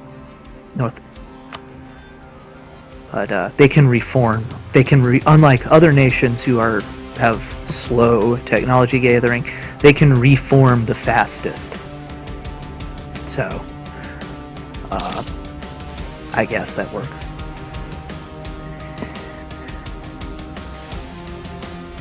Yeah, see, the war with Provence is over. Brittany took Maine and Anjou from Provence, and Burgundy took Barrois from Provence and Metz from Lorraine. Lorraine is no longer a subject of Provence, merely an ally. Who's the new Duke of Lorraine? Oh, it's the same dynasty as Savoy. Oh, it's a different de Savoy. I'm sorry. And so, looks like the Pope wants southern Provence, so I think Provence shall cease to exist. It's the notification that we can build buildings. We could build another marketplace, but there aren't really any provinces I want to build marketplaces in because I'm writing off all the French land as written off. Otherwise, I would build a marketplace in Caux, or Gascogne, or Calais. Calais is controlled by the clergy. Yes, you can give the estates, much like you can grant seats in parliament, you can give the estates land. It increases their influence and loyalty. And the clergy demand a certain amount of land. They can expect to control at least 15% of my development. The burghers don't expect to control anything, unless you are a republic.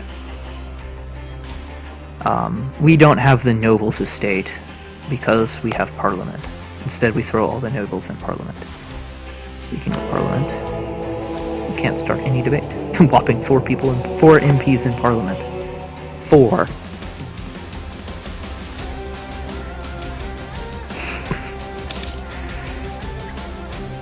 And we're the only nation with a parliament at the beginning of the game. Eventually, other nations will start to become constitutional republics or constitutional monarchies, which also have parliaments. England has a unique government type. English monarchy. Each government type has bonuses and sometimes penalties. Ours give us faster legitimacy gain, faster local autonomy reduction, and reduced unrest.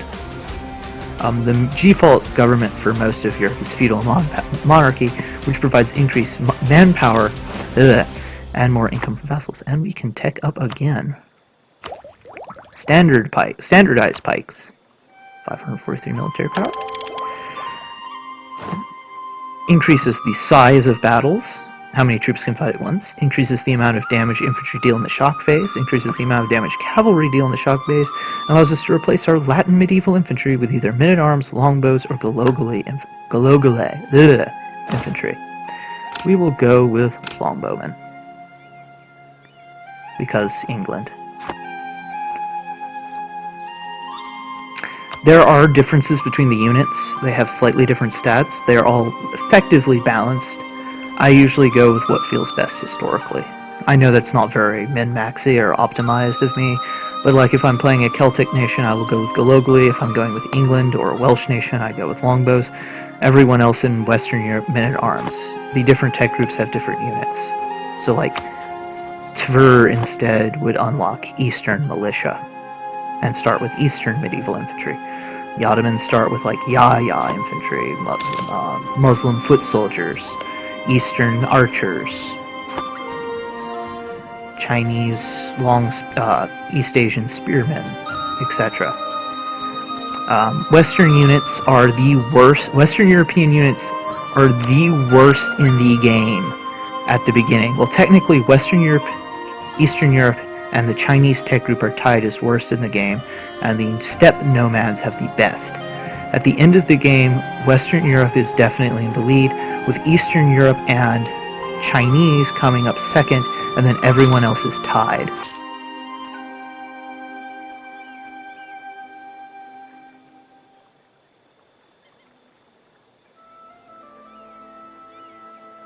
Huh.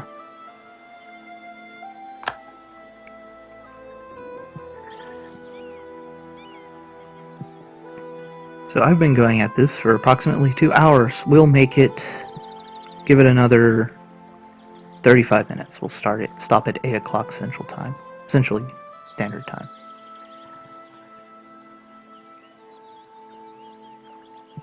Castile rejected peace with the Papal State. Papal State's winning. Looks like France wants Navarra to have Vizcaya, which is another Basque province. There are 3 Basque provinces. Navarra is the only Basque nation. Vizcaya is owned by Castile, it is Basque, and I own Laborde, which is Basque, and this is considered a core of Navarra. Huh. Interesting. That used to not be a thing. Did Navarra gain more cores? Weird. It's not a core of France anymore either. That's new. Oh well. Because this was a core of France last time. Maybe France had an event. Austria declared war upon their new enemy, Baden. Austria's job is to protect the rights of states as emperor. In practice, they typically go like a wrecking ball through the Holy Roman Empire and conquer most of it anyway. They will protect states from outside aggression, but within the Holy Roman Empire, they don't care and will try to gobble up as many people as possible. They've already made Alsace a vassal. No, not Alsace. With its 13 development. Has been improved 0 times.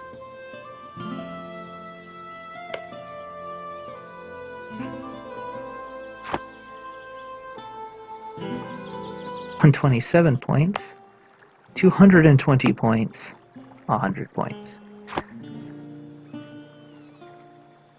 Denmark has annexed Holstein. Papal State accepted peace. Castile is going to pay the Pope 128 ducats in war reparations for 10 years. Provence, you are screwed. But that means Vizcaya did not go to Navarra.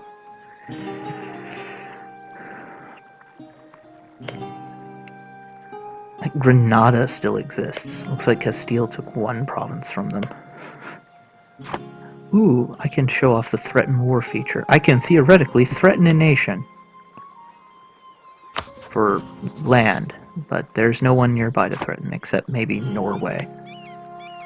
Not even Norway. Scotland. Scotland's allied to Sweden and France, so if I say, hey Scotland, give me your land or I'll declare war on you, they'll just laugh in my face. I have 2 cardinals now, both in French land. Useless. And my current mission? Oh, I can pay off. Here. England no longer has any national debt.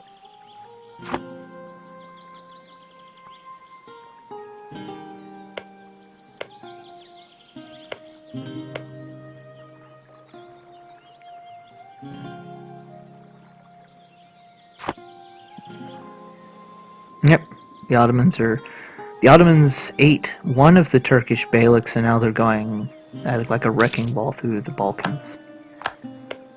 Looks like Serbia wound up at war with the Ottomans and Venice at the same time. The Ottomans made Wallachia into a vassal. Oh, what's this? When we die, God judges immediately and decides a soul's fate until it awaits the last judgment. A monk has started a doctrinal dispute that verges on the edge of heresy, when he claimed there was no purgatory and saying prayers to the dead would not assist their passage into heaven. These disputes are threatening the very unity of our church. He is probably a heretic or gain unrest. Well, he's probably a heretic. Let me explain Reform Desire. Reform Desire is a number shared across the entire Catholic world. The actions of any Catholic ruler can increase it. It's currently at 22%. Once it reaches 95%, the Reformation will eventually happen. The higher it goes, the faster the Reformation will look. That increases the odds of the Reformation occurring each month. It is possible to prevent the Protestant Reformation. I have seen it done by a team of like 15 very skilled players playing as Orthodox and Sunni nations managed to prevent the Protestant Reformation from happening by conquering every Catholic nation on earth before it could happen. The Reformation is generally, it's going to happen. It can be slowed down by a human player playing the Pope, but the AI Pope has several events that can increase reform or decrease Reform Desire, and the Pope will always increase it because things that decrease Reform Desire tend to give you bad things, while things that increase Reform Desire give you good things. We will be flipping to Protestant once the Reformation happens. Calvinist is a separate thing called Reformed in this game. Then there's Orthodox Christian and Coptic Christian. See, in the Armenian lands, there's Coptic. There's a little bit of Coptic in Nubia, and down here is the Coptic stronghold of Ethiopia, Midri-Bari, and Kaffa. There's also 3 different schools of Islam in the game, 3 different schools of Buddhism. There's Confucianism, Hinduism, Sikhism can appear. There's Tingriism, Zoroastrianism, and Judaism each have 1 province, and there are 3 New World religions, 3 generic pagan religions, and the Norse religion exists in the game, but there are no provinces and no events. It is for making custom nations with. Ugh.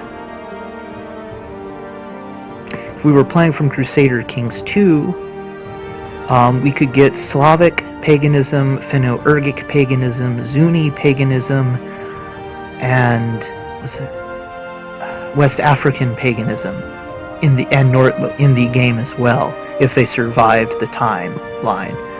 But that is more trouble than it's worth. I have had an enjoyable game as reforming the Slavic pagan religion into an organized religion with central stuff in Crusader Kings 2, but Crusader Kings 2 involves way too much baby murder and seduction to me to be comfortable streaming.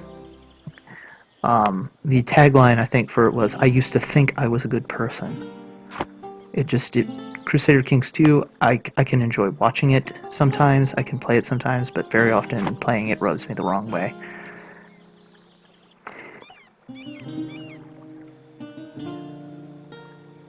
Brittany has set Savoy's... Okay. Provence is gone. The Pope has seized southern France. And France does not seem to care. So that's good French Provence's land, which is pretty nice, has been taken by Brittany, Burgundy, and the the Papal State. I'm sorry. And so, yeah, not good. Austria is taking out Baden, the province of Baden, which has the city of Baden and the Duchy of Baden. Baden, Baden, Baden. I'm amused by very simple things sometimes. Yeah, all the different Holy Roman Empire member states. Hesse is being sieged by Wurzburg. There's the Free City of Frankfurt, Free City of Bavaria, Brandenburg ate most of Pomerania, and Mecklenburg, the other Pomeranian nation in the game, ate the rest of Pomerania. So Pomerania is gone.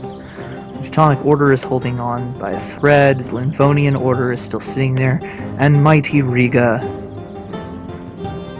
sits there doing absolutely nothing. Livonian Order is weird because, well, it's one of several nations in the game where all your land is not your culture. The Livonian Order's culture is Prussian. All their land is Estonian and Latvian. Similar cases, well, are the Crusader state remnants. Naxos' land is Greek and Orthodox. It's a Lombard Catholic nation. The Knights province is Greek Orthodox. They're an Occitan Catholic nation. Cyprus's land is Greek Orthodox. They are a Francian Catholic nation. This represents Crusader Cyprus ruled by the Lusignan family. Jesus, I can do Lusignan. Cyprus's independence is guaranteed by the Mamelukes. If Venice and will try to eat Cyprus, the Mamelukes can easily defeat Venice. The Mamelukes tend to make Cyprus into a vassal. Cyprus. Up here is the Gothic Orthodox nation of Theodoro, who is surprising me by still being independent. This is a tiny nation, the only Gothic province in the game. They're Orthodox, and they're next to the Crimean Khanate, who usually want to kill them. They're still alive. I'm actually kind of impressed. Now, Serbia just got eaten. Bosnia has been partially devoured by Venice. Hurtful trade policies. The interests of prominent merchant households are being hurt by our repressive trade policies toward other countries. The burghers support these families and have now petitioned us to compensate them by at least opening up some of the restrictions on trade. To compensate for the lost income. Support the burghers. Gain more money. Lose money. I'm fine with gaining money. If an estate gets over 80% influence, it will launch a coup, a plutocratic coup. Stop giving me a wrench. Plutocratic coup.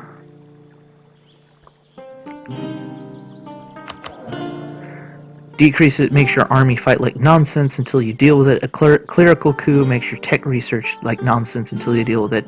The nobles exist in an aristocratic coup, turns your economy to rubbish, and turns you into a noble republic until you deal with it. In 1553, it's 1456 game, the Merchant Adventurers Company sent a fleet of 3 ships with the intent of sailing to China through the Northeast Passage. Most ships were struck frozen in the ice cap and all their crew died of starvation except for Edward, under Senior Navigator Richard Chancellor, who entered the White Sea and reached Archangel, a small village that would later grow to a port in 1584. When he learned about the wealth and power of the Russian Emperor and journeyed in horse-drawn sleighs in winter to Moscow. Though Russian and English had diverging interests in establishing relationships with each other, the Muscovy Trade Company formed to exploit the new trade was a commercial success, in particular with the Russian fur trade. We gained trade power in the White Sea. Again, the White Sea is terrible. We now control 10% of the trade in the White Sea. There's nothing there to control. Also, Russia isn't an emperor yet. It is a grand principality led by Basil the Blind, Vasily II Timini Lukovich, which is Basil the Blind in English. Ivan the Terrible does not sound as intimidating if you translate it to John the Terrible.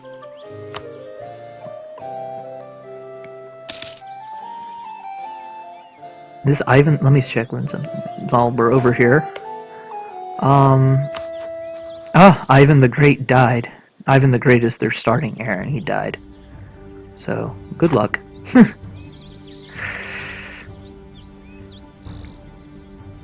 Francisco Ferraza is dead, or unelected.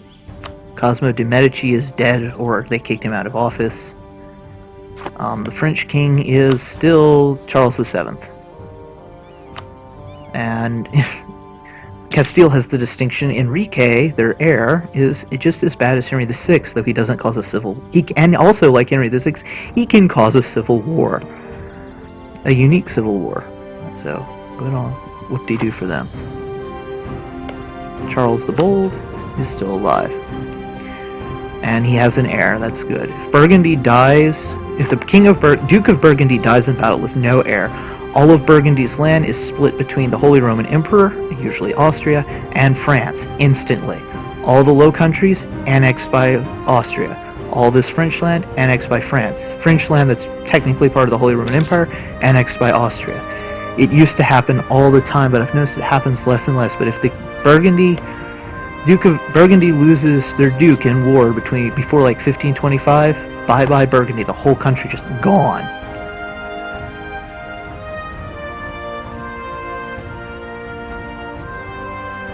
Luxembourg can gain independence. I have seen it happen. Mighty Luxembourg. I am still pretty surprised France hasn't declared war on me. I am okay with keeping this land forever. I'm not going to do anything to it. Maybe culture converted out of spite. But I'm okay with. Oh, advisors died. Let's get a natural scientist. And I'm going to do something. I'm going to fire you and hope I get someone who's actually useful. Natural scientists increase your income from production. They also have a sort of hidden effect that they make colonization a little bit faster. I don't do much sciencey stuff though. Yeah, better relations over time. I don't really need that, but it is more useful than naval morale. This increases the rate at which relations heal.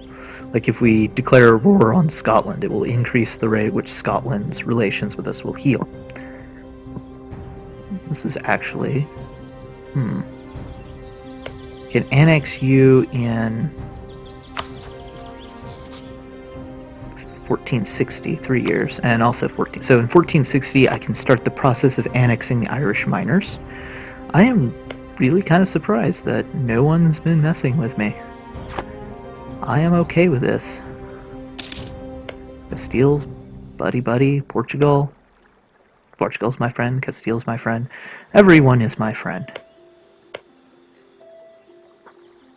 And I can only declare war on Scotland. Ooh.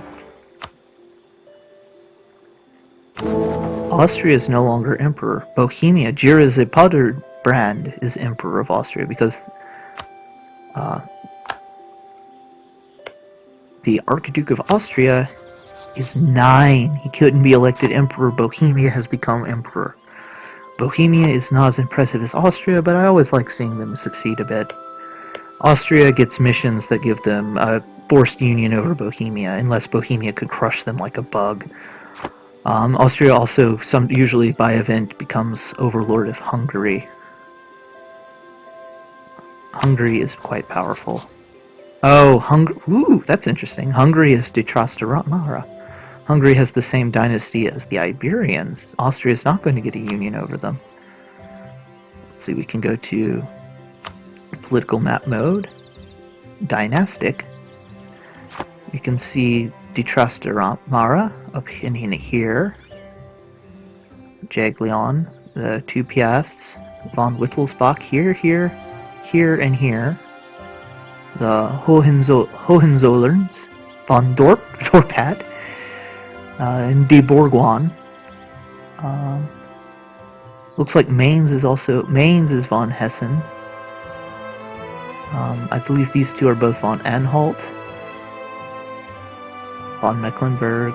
Yeah, von Habsburg not doing too well. Not doing too well at all.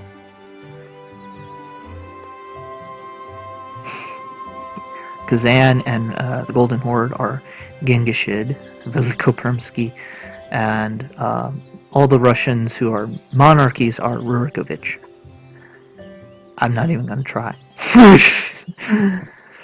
Dynastic map mode was added relatively recently. Dynasties matter most to Christians. currently. Christian nations can form personal unions with each other via dynastic politics. Other nations used to do that, but it was patched out because like the only one that happened historically was one in Indochina between Ayutthaya and Sukhothai, and they just turned it into a standard vassal relationship because this led to things like people would try to get von Habsburg on the throne of the Ottoman Empire and form a personal union with him. It was just ridiculous. There was a infamous thing on the forums as someone as the Ryukyu Islands taking over the world via personal unions, and no. I don't like personal unions very much. They give me a headache. Of course, not much is going on. Brandenburg may actually form Prussia. I almost never see Prussia, not Russia, I see Russia form all the time. Prussia form. Their nations can reform into other nations, and Brandenburg can reform into Prussia. The Livonian Order and Riga can reform into Kurland. Kurland is the best Prussian nation. But I've seen it happen before, but almost never. It requires them to not only survive to the Reformation, but actually convert to Protestant or Calvinist. They can reform into Kurland.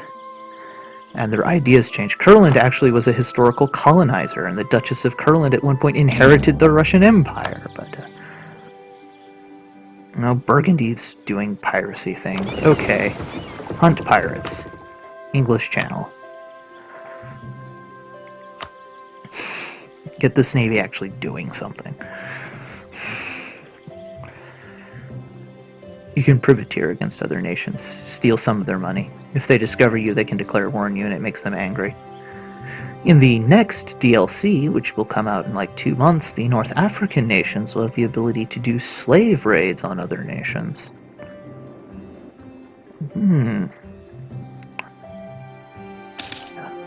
Mighty Mizab, the Abadi theocracy with no navy, whose national bonuses are all navy related. Mizab is one of 3 Abadi nations in the game. The other is Oman, and we cannot see the other. I believe it is either Malindi or Pate. Portugal is still not colonizing. Interesting. They almost always colonize. Oh, they don't. They haven't advanced in technology enough that they can colonize. Neither has Castile. Gotta watch these two. I'm not really doing anything. My manpower reserves still have not recovered. Let's speed the world up a bit.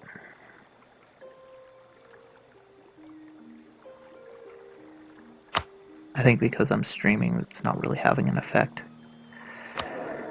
Oh, I can afford the prestige. Have your monopoly charters. Now, give me Diplo points.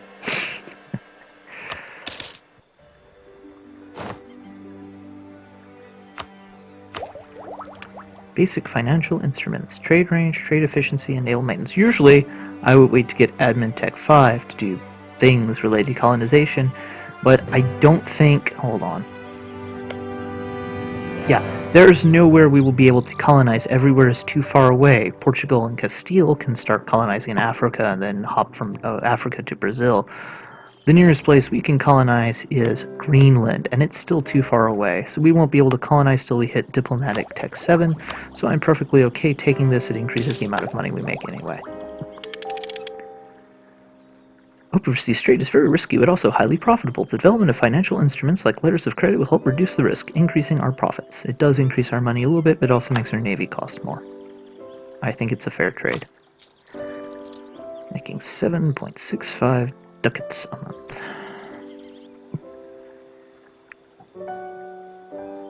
We have plenty of ducats. Plenty of ducats. Buildings. Oh, I can build it. Going to see. Production interface. Buildings. Churches. Now, where would give us the most... I cannot see that to save my life. The interface is being very weird. But I'm going with...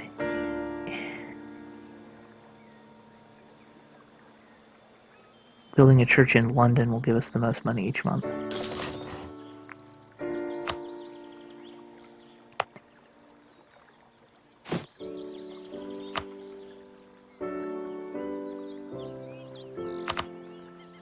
Yeah.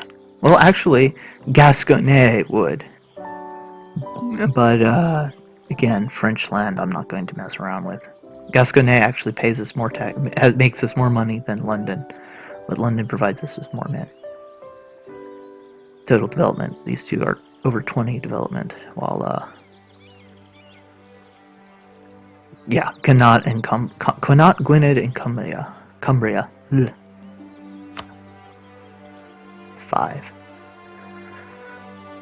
Of course, the one that's cheapest to raise is Lincolnshire, 49.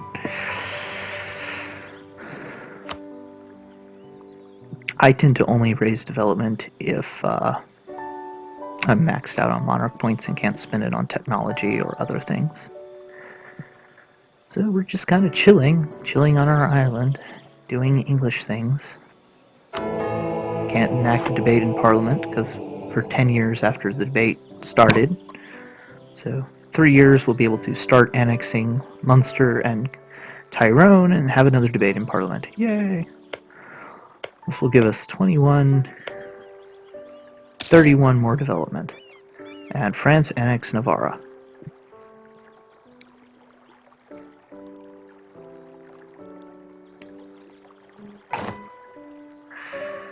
So yeah, France annexed Navarra. Navarra's land goes to France with 60% local autonomy. They get a free corps on it, and they get their army and navy. Not that I think their army and navy really contribute much. And they've used that extra diplomatic relation slot to ally Milan.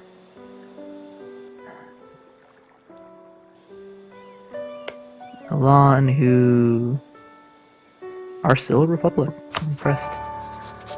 Captain and defender Geronimo de Guzman. Inaugurated 2 years ago. Okay. So my allies are Castile and Portugal. Portugal has the mission to conquer Tangiers, held by Morocco. Castile has the mission to finish the Reconquista. A generation of cowards. Lose manpower. Armies fight worse for 10 years. Taking 5% more casualties while inflicting 5% more casualties for 10 years, even if we don't, it's not worth it. I'll just lose more manpower. 6,000 men. Purged from military service. We in our metal hats. Pointy sticks.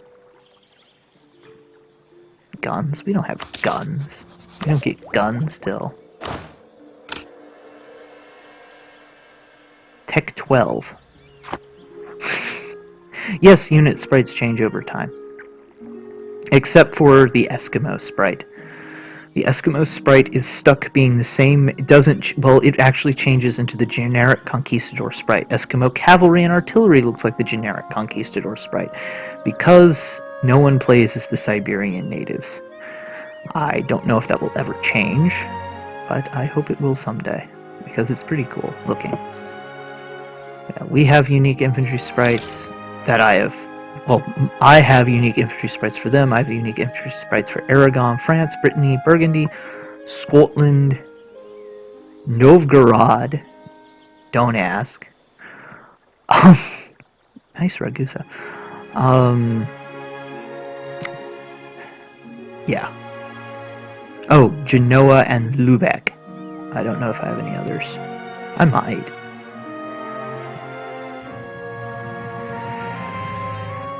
Just something satisfying about seeing. Oh, and for Byzantium. I think that was free. I got that for free. Because, you know, they last a long time. Novgorod lasts a long time. No, they don't. Lubeck used to be absolutely monstrous in early patches because they owned Hamburg and Bremen at the beginning of the game, but now, and they were called the Hansa. But now Hamburg and Bremen and Hamburg are independent nations allied to Lubeck, rather than the Hansa being a unified nation-state.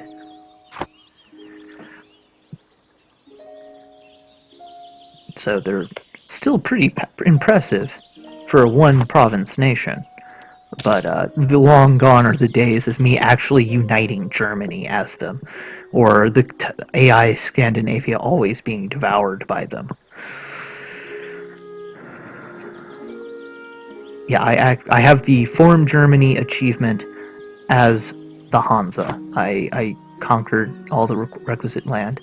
East Frisia is doing unusually good. East Frisia is a German state that is not a member of the Holy Roman Empire.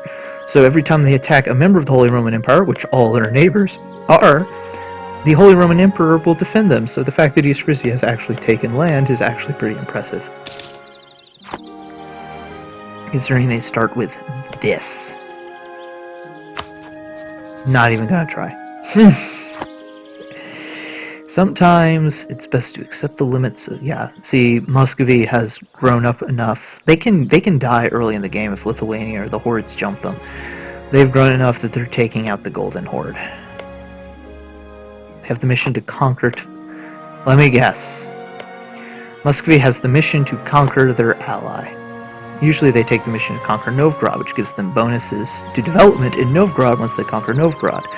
Instead, they have the mission to conquer Tver, which only gives them bonuses in Tver. And that's not as good. And Tver is their ally, so they're not even going to do that. It's just silly. Silly. Why'd you do that? Yeah, it leads personal unions with Brabant, Flanders, and Holland. Chance 0%. Nevers is a vassal. Though they should start trying to... the nations should start... Yeah, Savoy is already annexed their vassal Montferrat. Bohemia has annexed their vassal of Silesia. Denmark has annexed Holstein. Looks like Muscovy has annexed Yaroslav, which is one of their starting vassals. And Venice has not annexed their vassals yet. They have Corfu as a crusader state, and Naxos as a crusader state. Those are vassals of Venice. Very big liabilities because the Ottomans want to devour them. I don't think anyone else does. So, yeah, France annexed Navarra, so I'm kind of surprised that Burgundy has not tried to annex Nevers yet. They haven't even started trying to annex Nevers. Well, then again, Charles de Bourgoin has no diplomatic skill whatsoever. His heir does. But his heir does not help him. Okay, making money. Spending this money on useful things. Spending it on a church in London. Yep, London makes us more money now. So this is 1.19. I don't know if it will go up at the end of the month. No, well, it was making us less, and now it is making it. Yeah, it is making us more now. So, yay, us.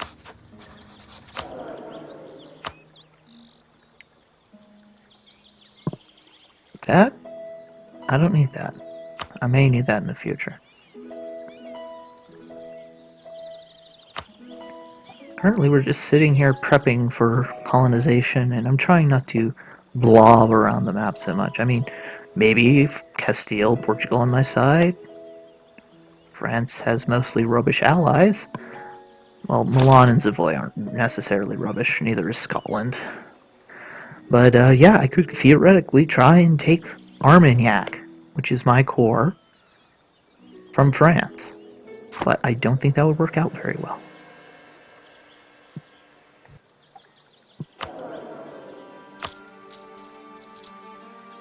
But I may go up to level 2 advisors.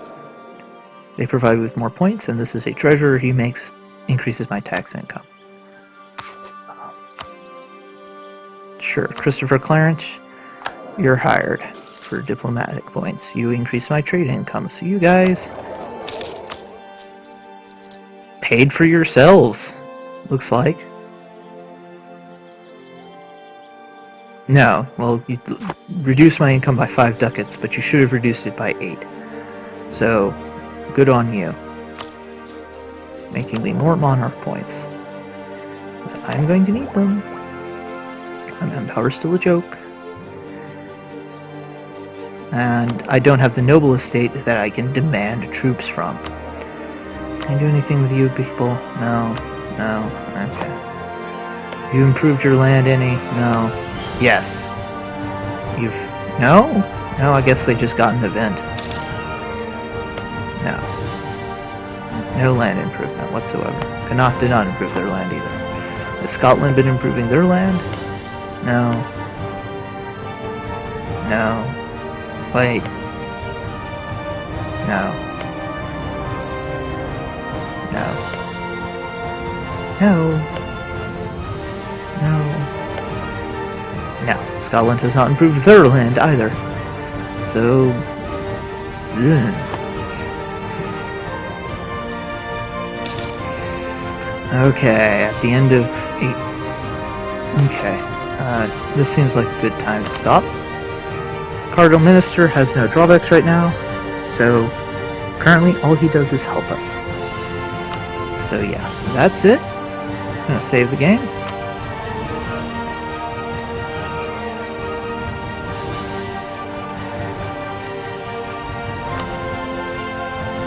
And that's all. Have a good night, people of Streamland. Good night. Thanks for watching if you watched. Bye-bye.